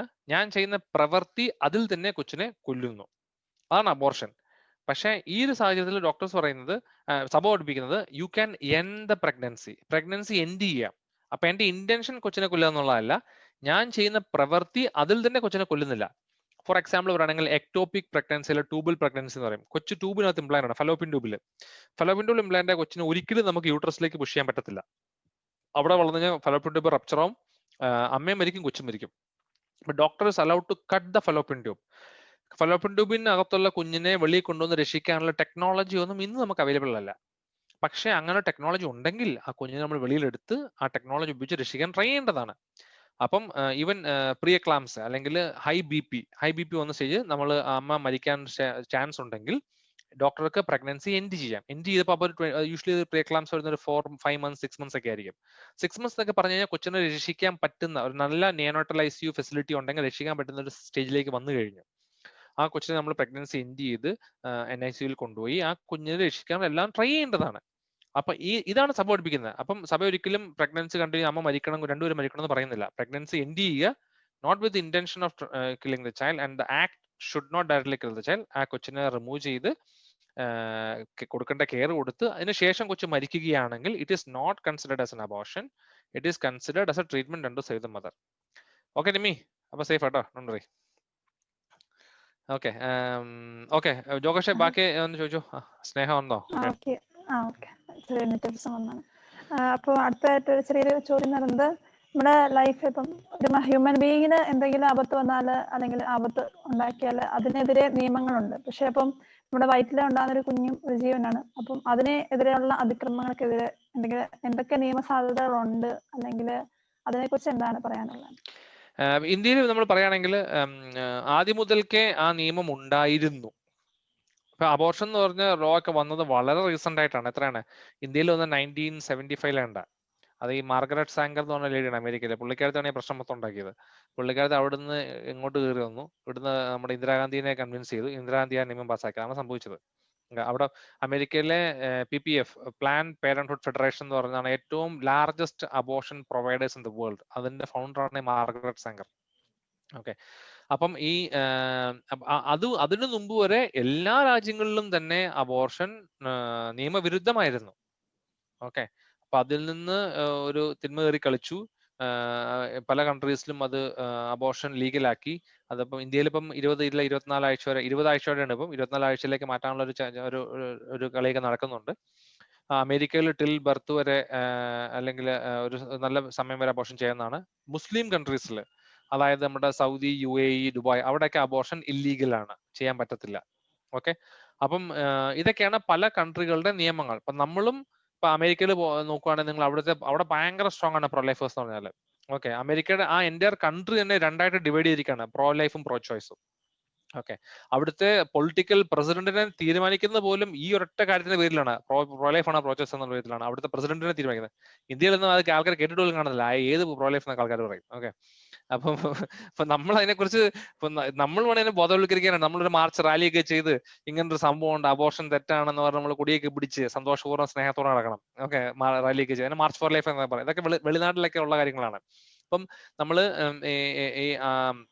അമേരിക്കയിലേക്ക് ഒരു ടീമുണ്ട്, സ്റ്റുഡൻസ് ഫോർ ലൈഫ് USA. അവർ സ്റ്റുഡൻസ് ഫോർ ലൈഫ് എന്ന വളരെ സ്ട്രോങ് ഓർഗനൈസേഷൻ ആണ് പ്രോ ലൈഫിന്. അവര് ഈ അവിടുത്തെ അബോർഷൻ ലോ ആണ് റോ വേഴ്സസ് വേഡ് എന്ന് പറയും, അതിനെ ഓവർടേൺ ചെയ്യാൻ തന്നെ പരിശ്രമിച്ചുകൊണ്ടിരിക്കുന്നത്. അവർ വളരെ കോൺഫിഡന്റ് ആണ്, അല്പം വർഷങ്ങൾക്കുള്ളിൽ അവർ അമേരിക്കയിൽ അബോർഷൻ ഇല്ലീഗൽ ആക്കുമെന്നാണ് അവർ പറയുന്നത്. അപ്പം നമ്മുടെ അമേരിക്കയിൽ എന്തൊക്കെ നടക്കുന്നോ അത് റിപ്പിൾ എഫക്ട് ലോകമെമ്പാടും ഉണ്ടാകും. അങ്ങനെയാണ് സംഭവിക്കാറുള്ളത്. ഇവൻ അബോർഷൻ പോലും അങ്ങനെ ആയിരുന്നു. അപ്പം നമ്മൾ അമേരിക്ക വേണ്ടി വെയിറ്റ് ചെയ്യേണ്ട ആവശ്യമില്ല, നമുക്ക് സ്വന്തമായിട്ട് ചെയ്യാം. ഓക്കെ, അപ്പൊ നമ്മൾ നമ്മുടെ സൈഡിൽ നിന്ന് ഇതിനായിട്ടുള്ള ഇപ്പം പല ആന്റി ലൈഫ് ലോസുകളും നമ്മളെ ജിസ്യൂത്തിന്റെ പേരിലല്ല, നമ്മൾ പേഴ്സണലായിട്ട് നമ്മൾ എടുത്ത് തന്നെ ഫൈറ്റ് ചെയ്യാൻ നോക്കാറുണ്ട്. ഈവൻ ഹോമോസെക്ഷാലിറ്റി ഒക്കെ ആദ്യം വന്നപ്പോൾ നമ്മൾ 2013 നമ്മൾ അതിനെതിരെ ഫൈറ്റ് ചെയ്തിട്ടുള്ളതാണ്. ഓക്കെ, അപ്പൊ അങ്ങനെ നമ്മൾ ഇപ്പോ നിയമസാധ്യത ഉണ്ടെന്ന് വെച്ചാൽ ഇല്ലായികയില്ല, നമ്മൾ അതിനുവേണ്ടി ഫൈറ്റ് ചെയ്യണം, അതിനുവേണ്ടി പ്രാർത്ഥിക്കണം, അതിനുവേണ്ടി എഫേർട്ട് ഇടണം. ഗോഡ്സ് ഗ്രേസ്, യെസ്, നമുക്ക് കുറച്ച് വർഷങ്ങൾക്കുള്ളിൽ മാറ്റാൻ പറ്റിയിരിക്കും, but it will take time. Yes Sneha. Okay, അപ്പം അടുത്തതായിട്ടൊരു ചെറിയൊരു ചോദ്യം നടന്നത്, ഒരു ഒറ്റക്കുട്ടി കുടുംബത്തിൽ നിന്നും അല്ലെങ്കിൽ ഒരുപാട് കുട്ടികളുള്ള ഒരു കുടുംബത്തിൽ അവർ തമ്മിലുള്ളൊരു വ്യത്യാസം, അല്ലെങ്കിൽ കുട്ടികളിൽ എന്തൊക്കെ വ്യത്യാസം വരുന്നുണ്ടെന്നുള്ളൊരു ചെറിയൊരു കാര്യമാണ്. ഒറ്റക്കുട്ടി എന്ന് പറഞ്ഞത് സാറിന് വളരെ ഡേഞ്ചറസ് ആയിട്ടുള്ള അപ്രോച്ചാണ്. ഓക്കെ, ഞാൻ പേഴ്സണൽ എൻ്റെ ലൈഫിലും കണ്ടിട്ടുള്ള കാര്യമാണ്, എനിക്കറിയാവുന്ന പല ആൾക്കാരും. ഒറ്റക്കുട്ടി എന്ന് പറയുമ്പോഴത്തേക്ക് ആ കുട്ടിയുടെ ഇമോഷണൽ കപ്പാസിറ്റി എന്ന് പറഞ്ഞത് വളരെ ഡൈല്യൂട്ടഡാണ്. കാരണം നമ്മൾ വിചാരിക്കും പിള്ളേരെ തമ്മിൽ വഴക്കുണ്ടാക്കുന്നതും എൻ്റെ ഒരു ശല്യമാണ് ഇവരെ കൊണ്ട്, 3 പേര് അടിയാണ് പിടിയൊക്കെ നമ്മൾ വിചാരിക്കും. പക്ഷെ പ്രേസ്തലോടെന്ന് പറയണം, അത് വളരെ നല്ലതാണ്. ഓക്കെ, കാരണം ആ ഫൈറ്റിങ്ങിലും ഷെയറിങ്ങിലാണ് അവരുടെ മെന്റൽ കപ്പാസിറ്റി ബിൽഡ് ചെയ്യുന്നത്. കാരണം ഈ ഒരു 6 വയസ്സ് വരെയാണ് നമ്മുടെ മെയിൻ മൈൻഡ് ബിൽഡ് ചെയ്യപ്പെടുന്നത്. ഓക്കെ, ഈ നമ്മുടെ പല ഗ്രേറ്റ് വെളിയിലൊക്കെ പോയ വലിയ വലിയ ആൾക്കാരുണ്ട്, IIT അല്ല IIM എന്നൊക്കെ പാസ്സായി വലിയ പഠിപ്പിച്ച ആൾക്കാർ വലിയ കമ്പനിയുടെ ഒക്കെ മേൽപ്പുറത്തിരുന്നിട്ട് പട എന്ന് പൊട്ടി താഴോട്ട് വരും. കാരണം അവർക്ക് പ്രഷർ ഹാൻഡിൽ ചെയ്യാൻ പറ്റുന്നില്ല. കാരണം അവർ പ്രഷർ ഹാൻഡിൽ ചെയ്യാൻ പഠിച്ചിട്ടില്ല ജീവിതത്തിൽ. അപ്പൊ നമ്മൾ ആയിരിക്കും പ്രഷർ ഇവിടെ നിന്ന് ഹാൻഡിൽ ചെയ്യുന്നത്. നമ്മൾ നമ്മളുടെ അനിയനോ അനിയത്തിയുടെ വഴക്കുണ്ടാക്കുമ്പോൾ ആ റബ്ബർ എനിക്ക് വേണം അല്ല പെൻസിൽ, അവിടെ പ്രഷർ ബിൽഡ് ചെയ്യാൻ പഠിക്കും നമ്മള്. ഓക്കെ, അപ്പൊ നമ്മള് ശരിക്കും പറഞ്ഞാല് നമ്മളുടെ കുഞ്ഞുനാളില് പല നമ്മളുടെ സിബ്ലിങ്സ് ആയിട്ട് ഉണ്ടാക്കുന്ന വഴക്ക്, ആ ഷെയറിങ് അല്ല, കെയറിങ് അല്ല, ഫൈറ്റിങ്, ഇതൊക്കെ വളരെ ഇമ്പോർട്ടന്റ് ആണ് നമ്മുടെ ജീവിതത്തിൽ. അപ്പം ഈ ഒത്തിരി കുട്ടികളുള്ളതും ആ ഷെയറിങ്, ലവിങ്, ഫൈറ്റിംഗ് ഒക്കെ അടിപിടി ഒക്കെ വളരെ വളരെ നല്ലതാണ്. അപ്പൊ അവിടെയാണ് നമ്മുടെ മൈൻഡിന്റെ പല കപ്പാസിറ്റിയും ബിൽഡ് ചെയ്യപ്പെടുന്നത്. ഓക്കെ, അപ്പം ഈ ഒറ്റ കുട്ടികൾക്ക് ഈ ഒരു പ്രശ്നം ഉണ്ടാവുന്നതാണ് അവരത് ചെയ്യാത്തത് കൊണ്ട് അവർക്ക് അതിൻ്റെതായ ഒരു കുറച്ച് മെന്റൽ ഇഷ്യൂ എന്നല്ല ഞാൻ പറഞ്ഞത്, ആ ഇമോഷൻസ് ഹാൻഡിൽ ചെയ്യാൻ കുറച്ച് പാടായിട്ട് കാണപ്പെട്ടിട്ടുണ്ട്. അതേ സമയത്ത് ഒത്തിരി കുട്ടികളുള്ളതാണെങ്കിൽ ഡെഫിനറ്റ്ലി നല്ലതാണ്. അവർ ഈ ഓട്ടോമാറ്റിക് ആയിട്ട് അവരുടെ ലൈഫിൽ തന്നെ അവരത് കാണുകയും പഠിക്കുകയും ഇമോഷൻസ് ബിൽഡ് ചെയ്യാനും ഒത്തിരി നല്ലതായിരിക്കും. മാത്രമല്ല, ഫോർ എക്സാമ്പിൾ ഞാൻ പറയാണ്, ഒറ്റ കുട്ടി, ഓക്കെ, എനിക്കൊരു പ്രശ്നം വന്നു, ആരുണ്ട് എന്നെ ഒന്ന് സപ്പോർട്ട്? എൻ്റെ അപ്പനും അമ്മ മരിച്ചുപോയി, ആരുണ്ട്? കസിൻസ് ഒക്കെ ഉണ്ടായിരിക്കാം. എന്ത് കസിൻസ് എന്ന് പറഞ്ഞാലും സ്വന്തം പെങ്ങളെയോ ആങ്ങളെയോ പോലത്തെ ആരെങ്കിലും ഉണ്ടോ? ഇല്ല. അപ്പൊ എനിക്ക് ഇപ്പം ഞാൻ പറയണേ, എനിക്ക് ഒറ്റ സിസ്റ്ററേ ഉള്ളൂ. എൻ്റെ പപ്പയ്ക്ക് ക്യാൻസർ ആയിരുന്നു, ഒത്തിരി ബുദ്ധിമുട്ടുണ്ടായിരുന്നു, ഫൈനാൻഷ്യലായിട്ട് കാര്യങ്ങളൊക്കെ ഉണ്ടായിരുന്നു. എനിക്കൊരു സിസ്റ്റർ മാത്രമേ വേറെ. ഞാൻ ആലോചിക്കുമായിരുന്നു ആ സമയത്ത്, എനിക്കൊരു 3-4 ചേട്ടന്മാരുണ്ടായിരുന്നെങ്കിൽ എത്ര പേരിനെ ഹെൽപ്പ് ചെയ്യാനുണ്ടായിരുന്നേനെ. ഞാൻ ഒറ്റയ്ക്കായി പോയി സത്യം പറഞ്ഞാൽ. എനിക്ക് എൻ്റെ കല്യാണം കഴിച്ചു സിസ്റ്ററെ ഹോസ്പിറ്റലിൽ വന്ന് നിൽക്കാമെന്ന് എനിക്ക് ചോദിക്കാൻ പറ്റത്തില്ല. അതേസമയം എനിക്ക് 2 ആങ്ങളമാരുണ്ടായിരുന്നെങ്കിൽ എനിക്ക് എന്നെ ഒന്ന് ഹെൽപ്പ് ചെയ്യാൻ ആരെങ്കിലും ഉണ്ടായിരുന്നേ, ആരും ഇല്ലായിരുന്നു. ഓക്കെ, അപ്പൊ നമുക്കൊരു കുറെ സിബ്ലിങ്സ് ഉള്ളത് സത്യം പറഞ്ഞാൽ എന്തുകൊണ്ട് ഒത്തിരി നല്ലതാണ്. നമ്മുടെ പേഴ്സണൽ ലൈഫിലും നമ്മുടെ ഭാവിയിലും നമ്മുടെ പിള്ളേർക്കും എല്ലാം ഒത്തിരി നല്ലതായിരിക്കും. യെസ്, അടുത്തായിട്ടുള്ള ഒരു ചോദ്യം എന്ന് പറഞ്ഞാൽ നമ്മുടെ ആത്മഹത്യ എങ്ങനെയാണ് കൊലപാതകമാണ്, അല്ലെങ്കിൽ അതിനെ എങ്ങനെ നമുക്ക് ഡിഫൈൻ ചെയ്ത് എങ്ങനെ പറയാൻ പറ്റും ആത്മഹത്യ ഒരു കൊലപാതകമാണെന്നൊക്കെ? ആ ഒരു ചോദ്യമാണ്. ആത്മഹത്യ കൊലപാതകമാണോ ഇല്ലയോ എന്ന് മനസ്സിലായില്ല. കൊലപാതകം എന്ന് വെച്ചാൽ ഒരു വ്യക്തിനെ നമ്മൾ മർഡർ ചെയ്യുന്നത്, അതല്ല കൊലപാതകം. അപ്പൊ ആത്മഹത്യയെ കുറിച്ച് ചോദിക്കണമെങ്കിൽ പറയാം. ആത്മഹത്യ കൊലപാതകം വെച്ചാൽ നമ്മളൊരു ഇറലവന്റ് ഡിസ്കഷനാണ്. അത് കൊലപാതകം ആണെങ്കിലും അല്ലെങ്കിലും okay, doesn't make A difference. ആത്മഹത്യ ഒരാൾ മരിച്ചു, അതാണ് മെയിൻ കാര്യം. അതായത് എന്റെ സ്വന്തം ജീവനെ ഞാൻ എടുത്തു. അത് എന്റെ ഈ ജീവന്റെ അവകാശി ആരാ ഈ ജീവൻ തന്നത്? ദൈവമാണ്. അത് ഞാനല്ല ജീവൻ തന്നത്. ഓക്കെ, ദൈവമാണ് ജീവൻ തന്നിരിക്കുന്നത്. അപ്പം ആ ദൈവത്തിന് മാത്രമേ ജീവൻ എടുക്കാനും നൽകാനും കൊടുക്കാനുള്ള അവകാശമുള്ളൂ. അപ്പൊ എനിക്ക് സ്വന്തമായിട്ട് എന്റെ ജീവൻ എടുക്കാനുള്ള അവകാശം ഇല്ല. Okay, definitely not.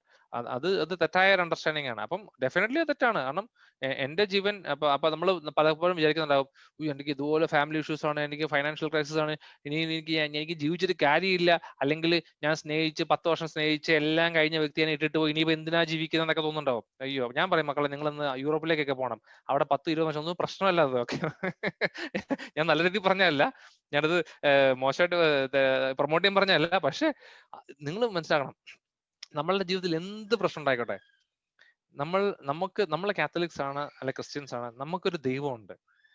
അതൊരു ഭയങ്കര വലിയ സംഭവമാണ്. എന്ത് പ്രശ്നം ഉണ്ടെങ്കിലും ആ ദൈവത്തിന് നമ്മളെ രക്ഷിക്കാൻ പറ്റാത്ത എന്തെങ്കിലും കാര്യമുണ്ടോ? ഈ ജീവിതം, ഈ ലോകം മൊത്തം തന്നെ സൃഷ്ടിച്ച ദൈവമാണ് നമ്മുടെ കൂട്ടത്തിലുള്ളത്. Is there anything impossible for him? ചില പെണ്ണുങ്ങളോട് പറയുന്നുണ്ട്, എന്റെ ചേട്ടാ എനിക്ക് ഒരു പയ്യനെ കിട്ടുന്നില്ല, എന്റെ രീതിയിലുള്ള തോട്ട് പ്രോസസ് ഉള്ള വ്യൂസ് ഉള്ള ഒരു പയ്യനെ കിട്ടാൻ ഭയങ്കര പാടായിരിക്കും. ഞാൻ പറഞ്ഞു, അയ്യോ, ദൈവത്തിന് ഭയങ്കര പാടായിരിക്കും നിനക്ക് വേണ്ട ചേനെ കൊണ്ടുവരാനായിട്ട്. ഓക്കെ, ദൈവത്തിന് പാടായിട്ട് എന്തെങ്കിലും ഉണ്ടോ? അതൊക്കെ വെറും മണ്ടത്തരമല്ലേ? ദൈവത്തിന് വേണമെങ്കിൽ he can go back in 30 years back, create a new person and come back now and give it to you. God is not bound to time, matter and space. ദൈവത്തെ കുറിച്ചുള്ള വളരെ പൂറായിട്ടുള്ള അണ്ടർസ്റ്റാൻഡിങ് അത്. അപ്പൊ ആത്മഹത്യ ചെയ്യുന്നവർ എന്തുകൊണ്ടാണ് അവർ ആത്മഹത്യ ചെയ്യുന്നത്? അവര് ഒരു പ്രതീക്ഷയും കാണാൻ ആത്മഹത്യ ചെയ്യുന്നത്. അപ്പൊ ദൈവം എന്നൊരു കോൺസെപ്റ്റിൽ വിശ്വസിക്കുന്ന വ്യക്തികൾ സാറിന് ആത്മഹത്യ ചെയ്യാറില്ല. ബിക്കോസ് എന്താണ്, ദേ believe in God, my God can save me. അപ്പൊ മാത്രമല്ല, നിങ്ങൾ ആരെങ്കിലും ഒരാളെ, ഞാൻ എൻകൗണ്ടർ ചെയ്തിട്ടുണ്ട്. ഒരു പെണ്ണെന്നെ വിളിച്ചു പറഞ്ഞിട്ടുണ്ടെങ്കിൽ ഭർത്താവിനെ ഇട്ടിട്ട് പോയി ആത്മഹത്യ ചെയ്യാമെന്ന് പറഞ്ഞിട്ടുണ്ട്. അപ്പൊ ഞാൻ അടുത്ത് തന്ന രാത്രി കുറെ നേരം ആ പെണ്ണോട് സംസാരിച്ചു, അതിന് വേണ്ട ഒരു അഫെക്ഷൻ കൊടുത്ത്. അപ്പൊ എന്റെ ഭാര്യ അപ്പുറത്തിട്ടുണ്ട്. നിങ്ങൾ എന്തൊക്കെയാ പറയുക, നമ്മൾ പ്ലീസ് ഒന്ന് ഹോൾഡ് ചെയ്യാം, പെണ്ണിനെ ആശ്വസിപ്പിച്ചോടെ. ഓക്കെ, അപ്പം നമ്മൾ ആ ഒരു സ്നേഹപൂർവ്വം പെണ്ണോട് സംസാരിച്ചു. ആ പെണ്ണിപ്പോ ഒറ്റയ്ക്കൊരു സിംഗിൾ ചൈൽഡ് ആയിട്ട് ജീവിക്കുന്നു. ഇപ്പൊ അന്ന് എന്നെ വിളിച്ചിട്ട് ഒരു 6 വർഷമായി. Still she's living alone. Difficult life പറയണം, പക്ഷേ she's living with a child. അവർക്കൊരു കുഞ്ഞുണ്ട്, അവർ ജീവിക്കുന്നു. അപ്പം ആത്മഹത്യ വേണ്ടത് നമ്മൾ എന്തെങ്കിലും ഒരു ഹോപ്പ്. ഒരാൾ പോയിട്ട് don't worry we will help you എന്ന് പറഞ്ഞാണല്ലോ, അവർ ആത്മഹത്യ ചെയ്യില്ല. അവർ ഒരു ഹോപ്പും കാണാൻ ആത്മഹത്യ നമ്മുടെ ഡിസ്കഷൻ വെച്ചിട്ട് മാറി. ആത്മഹത്യ ഒബ്വിയസ്ലി തെറ്റാണ്. കാരണം ആത്മഹത്യ ചെയ്യുമ്പോൾ എന്താ ചെയ്യുന്നത്? എന്നെ രക്ഷിക്കാൻ ആരുമില്ല, ഒരു ദൈവമൊക്കെ ഉണ്ടായിരിക്കാൻ, പക്ഷെ പുള്ളിക്ക് എന്നെ രക്ഷിക്കാൻ പറ്റത്തില്ല. ഓക്കെ, ആ ഒരു വിശ്വാസമുള്ളവനാണ് ആത്മഹത്യ ചെയ്യുന്നത്. ഓക്കെ, അതുകൊണ്ട് തീർച്ചയായിട്ടും തെറ്റാണത്. ശരി, അടുത്തത്. ഒരു അവസാനത്തെ ഒരു ക്വസ്റ്റ്യൻ ആണ്. അതായത് ഒത്തിരി ഫ്രണ്ട്സും പറയുന്നുണ്ട്, പ്രോ ലൈഫ് കല്യാണം കഴിഞ്ഞവര് മാത്രം ശ്രദ്ധിക്കേണ്ട ഒരു കാര്യമാണ്. അതായത് ഇപ്പൊ നമ്മൾ ഇതിനെ കുറിച്ചൊക്കെ ചിന്തിക്കേണ്ട ആവശ്യമുണ്ടോ, അങ്ങനെയൊക്കെയുള്ള കുറെ കാര്യങ്ങളൊക്കെ പലരും പറഞ്ഞു കേട്ടിട്ടുണ്ട്. അപ്പം നമുക്കിങ്ങനെ അവരോട് പറഞ്ഞു കൊടുക്കാൻ പറ്റുമാണെങ്കിൽ ഞങ്ങൾക്ക് ഇങ്ങനെ പറഞ്ഞു കൊടുക്കാൻ പറ്റും. അല്ല പറഞ്ഞു കൊടുക്കുക. Okay okay. അപ്പം അവരോട് ചോദിക്കേണ്ട കാര്യം അതിന് കുഴപ്പമൊന്നുമില്ല. സെക്സ് ബിഫോർ മാരേജിൽ നീ വിശ്വസിക്കുന്നുണ്ടോ? അല്ല നീ വിശ്വസിക്കുന്നുണ്ടോ? പോണോഗ്രഫിയിൽ നീ എന്തെങ്കിലും കുഴപ്പം കാണുന്നുണ്ടോ? മാസ്റ്റർബേഷനിൽ നീ എന്തെങ്കിലും കുഴപ്പം കാണുന്നുണ്ടോ? ഓക്കെ. അല്ലെങ്കിൽ ഈ നമ്മളുടെ കോൺസെപ്റ്റ്സ് ഒക്കെ പറഞ്ഞു കൊടുക്കുക. ഇതിലെല്ലാം നിങ്ങൾ നമ്മുടെ പ്രോലൈഫ് അണ്ടർസ്റ്റാൻഡിങ്ങിലാണ്. വേണ്ട, കുഴപ്പമില്ല. You are already in line with prolife. നമ്മൾ പ്രോലൈഫിന്റെ ആവശ്യകത പറയാൻ കാരണം എന്ന് വെച്ചാൽ നമ്മളുടെ കോളേജസിലേക്ക് ഇറങ്ങി നോക്കുക. ഓക്കെ, നമ്മുടെ യൂത്ത് സർക്കിൾസിൽ ഇറങ്ങി നോക്കുക. എത്ര പേരാണ് immoral sexuality, pornography, addictions, okay, ഹോമോസെക്ഷുവാലിറ്റിക്ക് അഡിക്റ്റ് ആയിട്ടുള്ളവര്. ഇവര് ഈ ലൈഫ് സ്റ്റൈലിൽ കണ്ടിന്യൂ ചെയ്യാൻ അവരെവിടെ ചെന്ന് അവസാനിക്കും? അവരുടെ സ്വന്തം ജീവിതത്തിൽ where will they end up? അവരുടെ സ്വന്തം ജീവിതം ഒരു ഡിസാസ്റ്റർ ആയിട്ട് മാറും. അപ്പം ഈ ഒരു പ്രോലൈഫ് എന്ന് ഞാൻ പറയുന്നില്ല, പ്രോലൈഫ് വേണം വേണ്ടെന്നുള്ളതല്ല ഇവിടുത്തെ പ്രശ്നം. അവർക്ക് ഈ കാര്യങ്ങളെ കുറിച്ചുള്ള ബോധവൽക്കരണം ആരെങ്കിലും കൊടുക്കണ്ടേ? Somebody should give.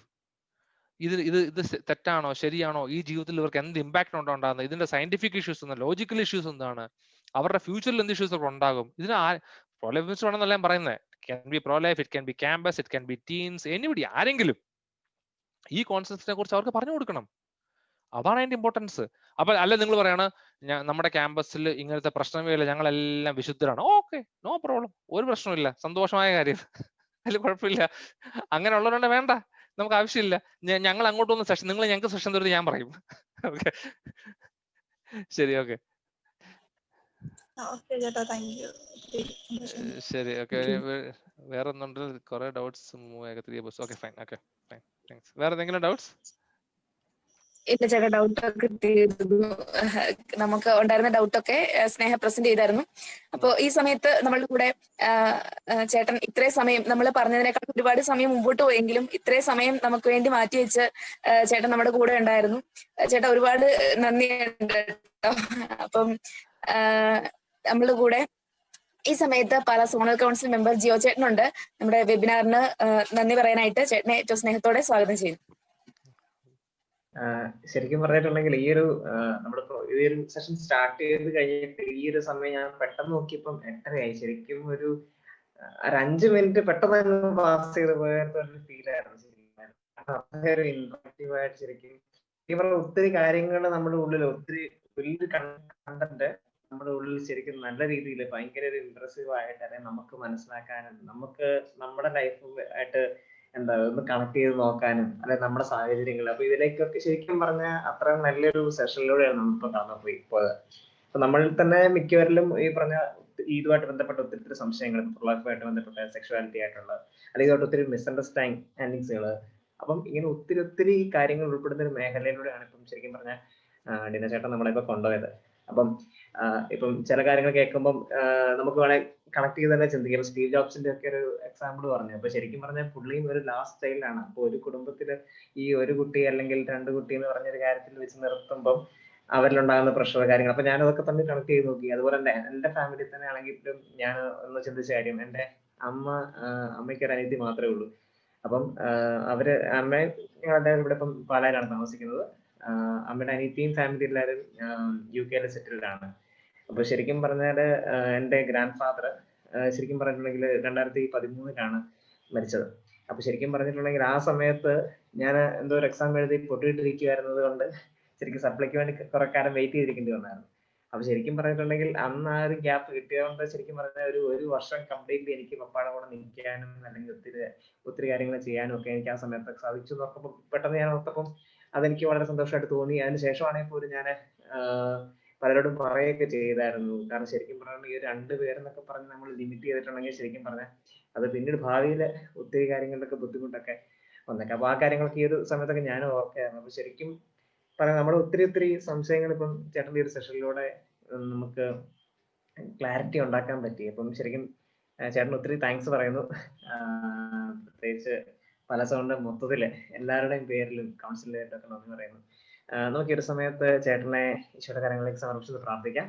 നമുക്കൊരു നിമിഷം കണ്ണുകളൊക്കെ ഒന്ന് അടച്ച് ചേട്ടനെയും ചേട്ടന്റെ പ്രവർത്തന മേഖലകളെയും ശുശ്രൂഷയും ജോലിയും എല്ലാ കാര്യങ്ങളെയും ഈശോയുടെ കരങ്ങളിലേക്ക് സമർപ്പിച്ച് പ്രാർത്ഥിക്കാം. ഈശോയെ ചേട്ടനെ പൂർണ്ണമായിട്ടും സമർപ്പിച്ച് പ്രാർത്ഥിക്കുന്ന ചേട്ടനെ അനുഗ്രഹിക്കണമേ. സമൃദ്ധമായിട്ട് അനുഗ്രഹിക്കണമേ. ചേട്ടന്റെ ശുശ്രൂഷയിലൂടെ ഒത്തിരിയധികം ആൾക്കാരിലേക്ക് ഈശോയുടെ സ്നേഹം പകർന്നു കൊടുക്കുവാനും അവരിലൂടെ എല്ലാം ജീവനെ സംരക്ഷിക്കുന്ന വലിയൊരു ശുശ്രൂഷ തന്നെ ഈ ലോകം മുഴുവനിലേക്കും പകരപ്പെടുന്നതിന് വേണ്ടി ഈശോയെ ചേട്ടനോട് ബന്ധപ്പെട്ട് നിൽക്കുന്ന എല്ലാവരും അനുഗ്രഹിക്കണമേ. പരിശുദ്ധ അമ്മയെ മാതാവെ, അമ്മയുടെ വിമലഹൃദയത്തിലേക്ക് ചേട്ടനെ സമർപ്പിച്ച് പ്രാർത്ഥിക്കുന്നു. അമ്മ മാതാവെ കൂടെ ഉണ്ടായിരിക്കണമേ. നന്മ നിറഞ്ഞ മറിയമേ സുസ്തി, കർത്താവ് അങ്ങയുടെ കൂടെ സ്ത്രീകളെല്ലാം അനുഗ്രഹിക്കപ്പെട്ടവളാവുന്നു. അങ്ങയുടെ ദുരിതം ഫലമായി ഈശോ അനുഗ്രഹിക്കപ്പെട്ടവനാവുന്നു. പരിശുദ്ധ മറിയമേ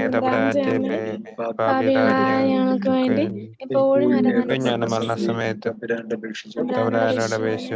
ആമേൻ. ഇവിടെ ആരണ്ടൊക്കെ താങ്ക് യു ഡോക്ടർ എന്ന് പറഞ്ഞ് എനിക്ക് മെസ്സേജ് അയക്കുന്നുണ്ട്. ഞാൻ ഡോക്ടർ അല്ല, ഞാൻ എഞ്ചിനീയർ ആണ്. ഓക്കെ, നിങ്ങൾ ഡോക്ടർ എന്ന് വിചാരിക്കരുത്. എന്തായാലും ജോഗേഷിനും പാലാസോണിനും ഇങ്ങനെ ഒരു പ്രൊലൈഫ് ഇനിഷ്യേറ്റീവ് നിങ്ങൾ ചെയ്തതിലൊരു സന്തോഷം. നിങ്ങൾക്ക് എന്റെ വളരെ വലിയ താങ്ക്സ്. എല്ലാ സപ്പോർട്ടും നിങ്ങൾ ചെയ്തേക്ക്. താങ്ക് യു കേട്ടോ. ശരി, ദൈവം അനുഗ്രഹിക്കട്ടെ. Thank you, bye bye.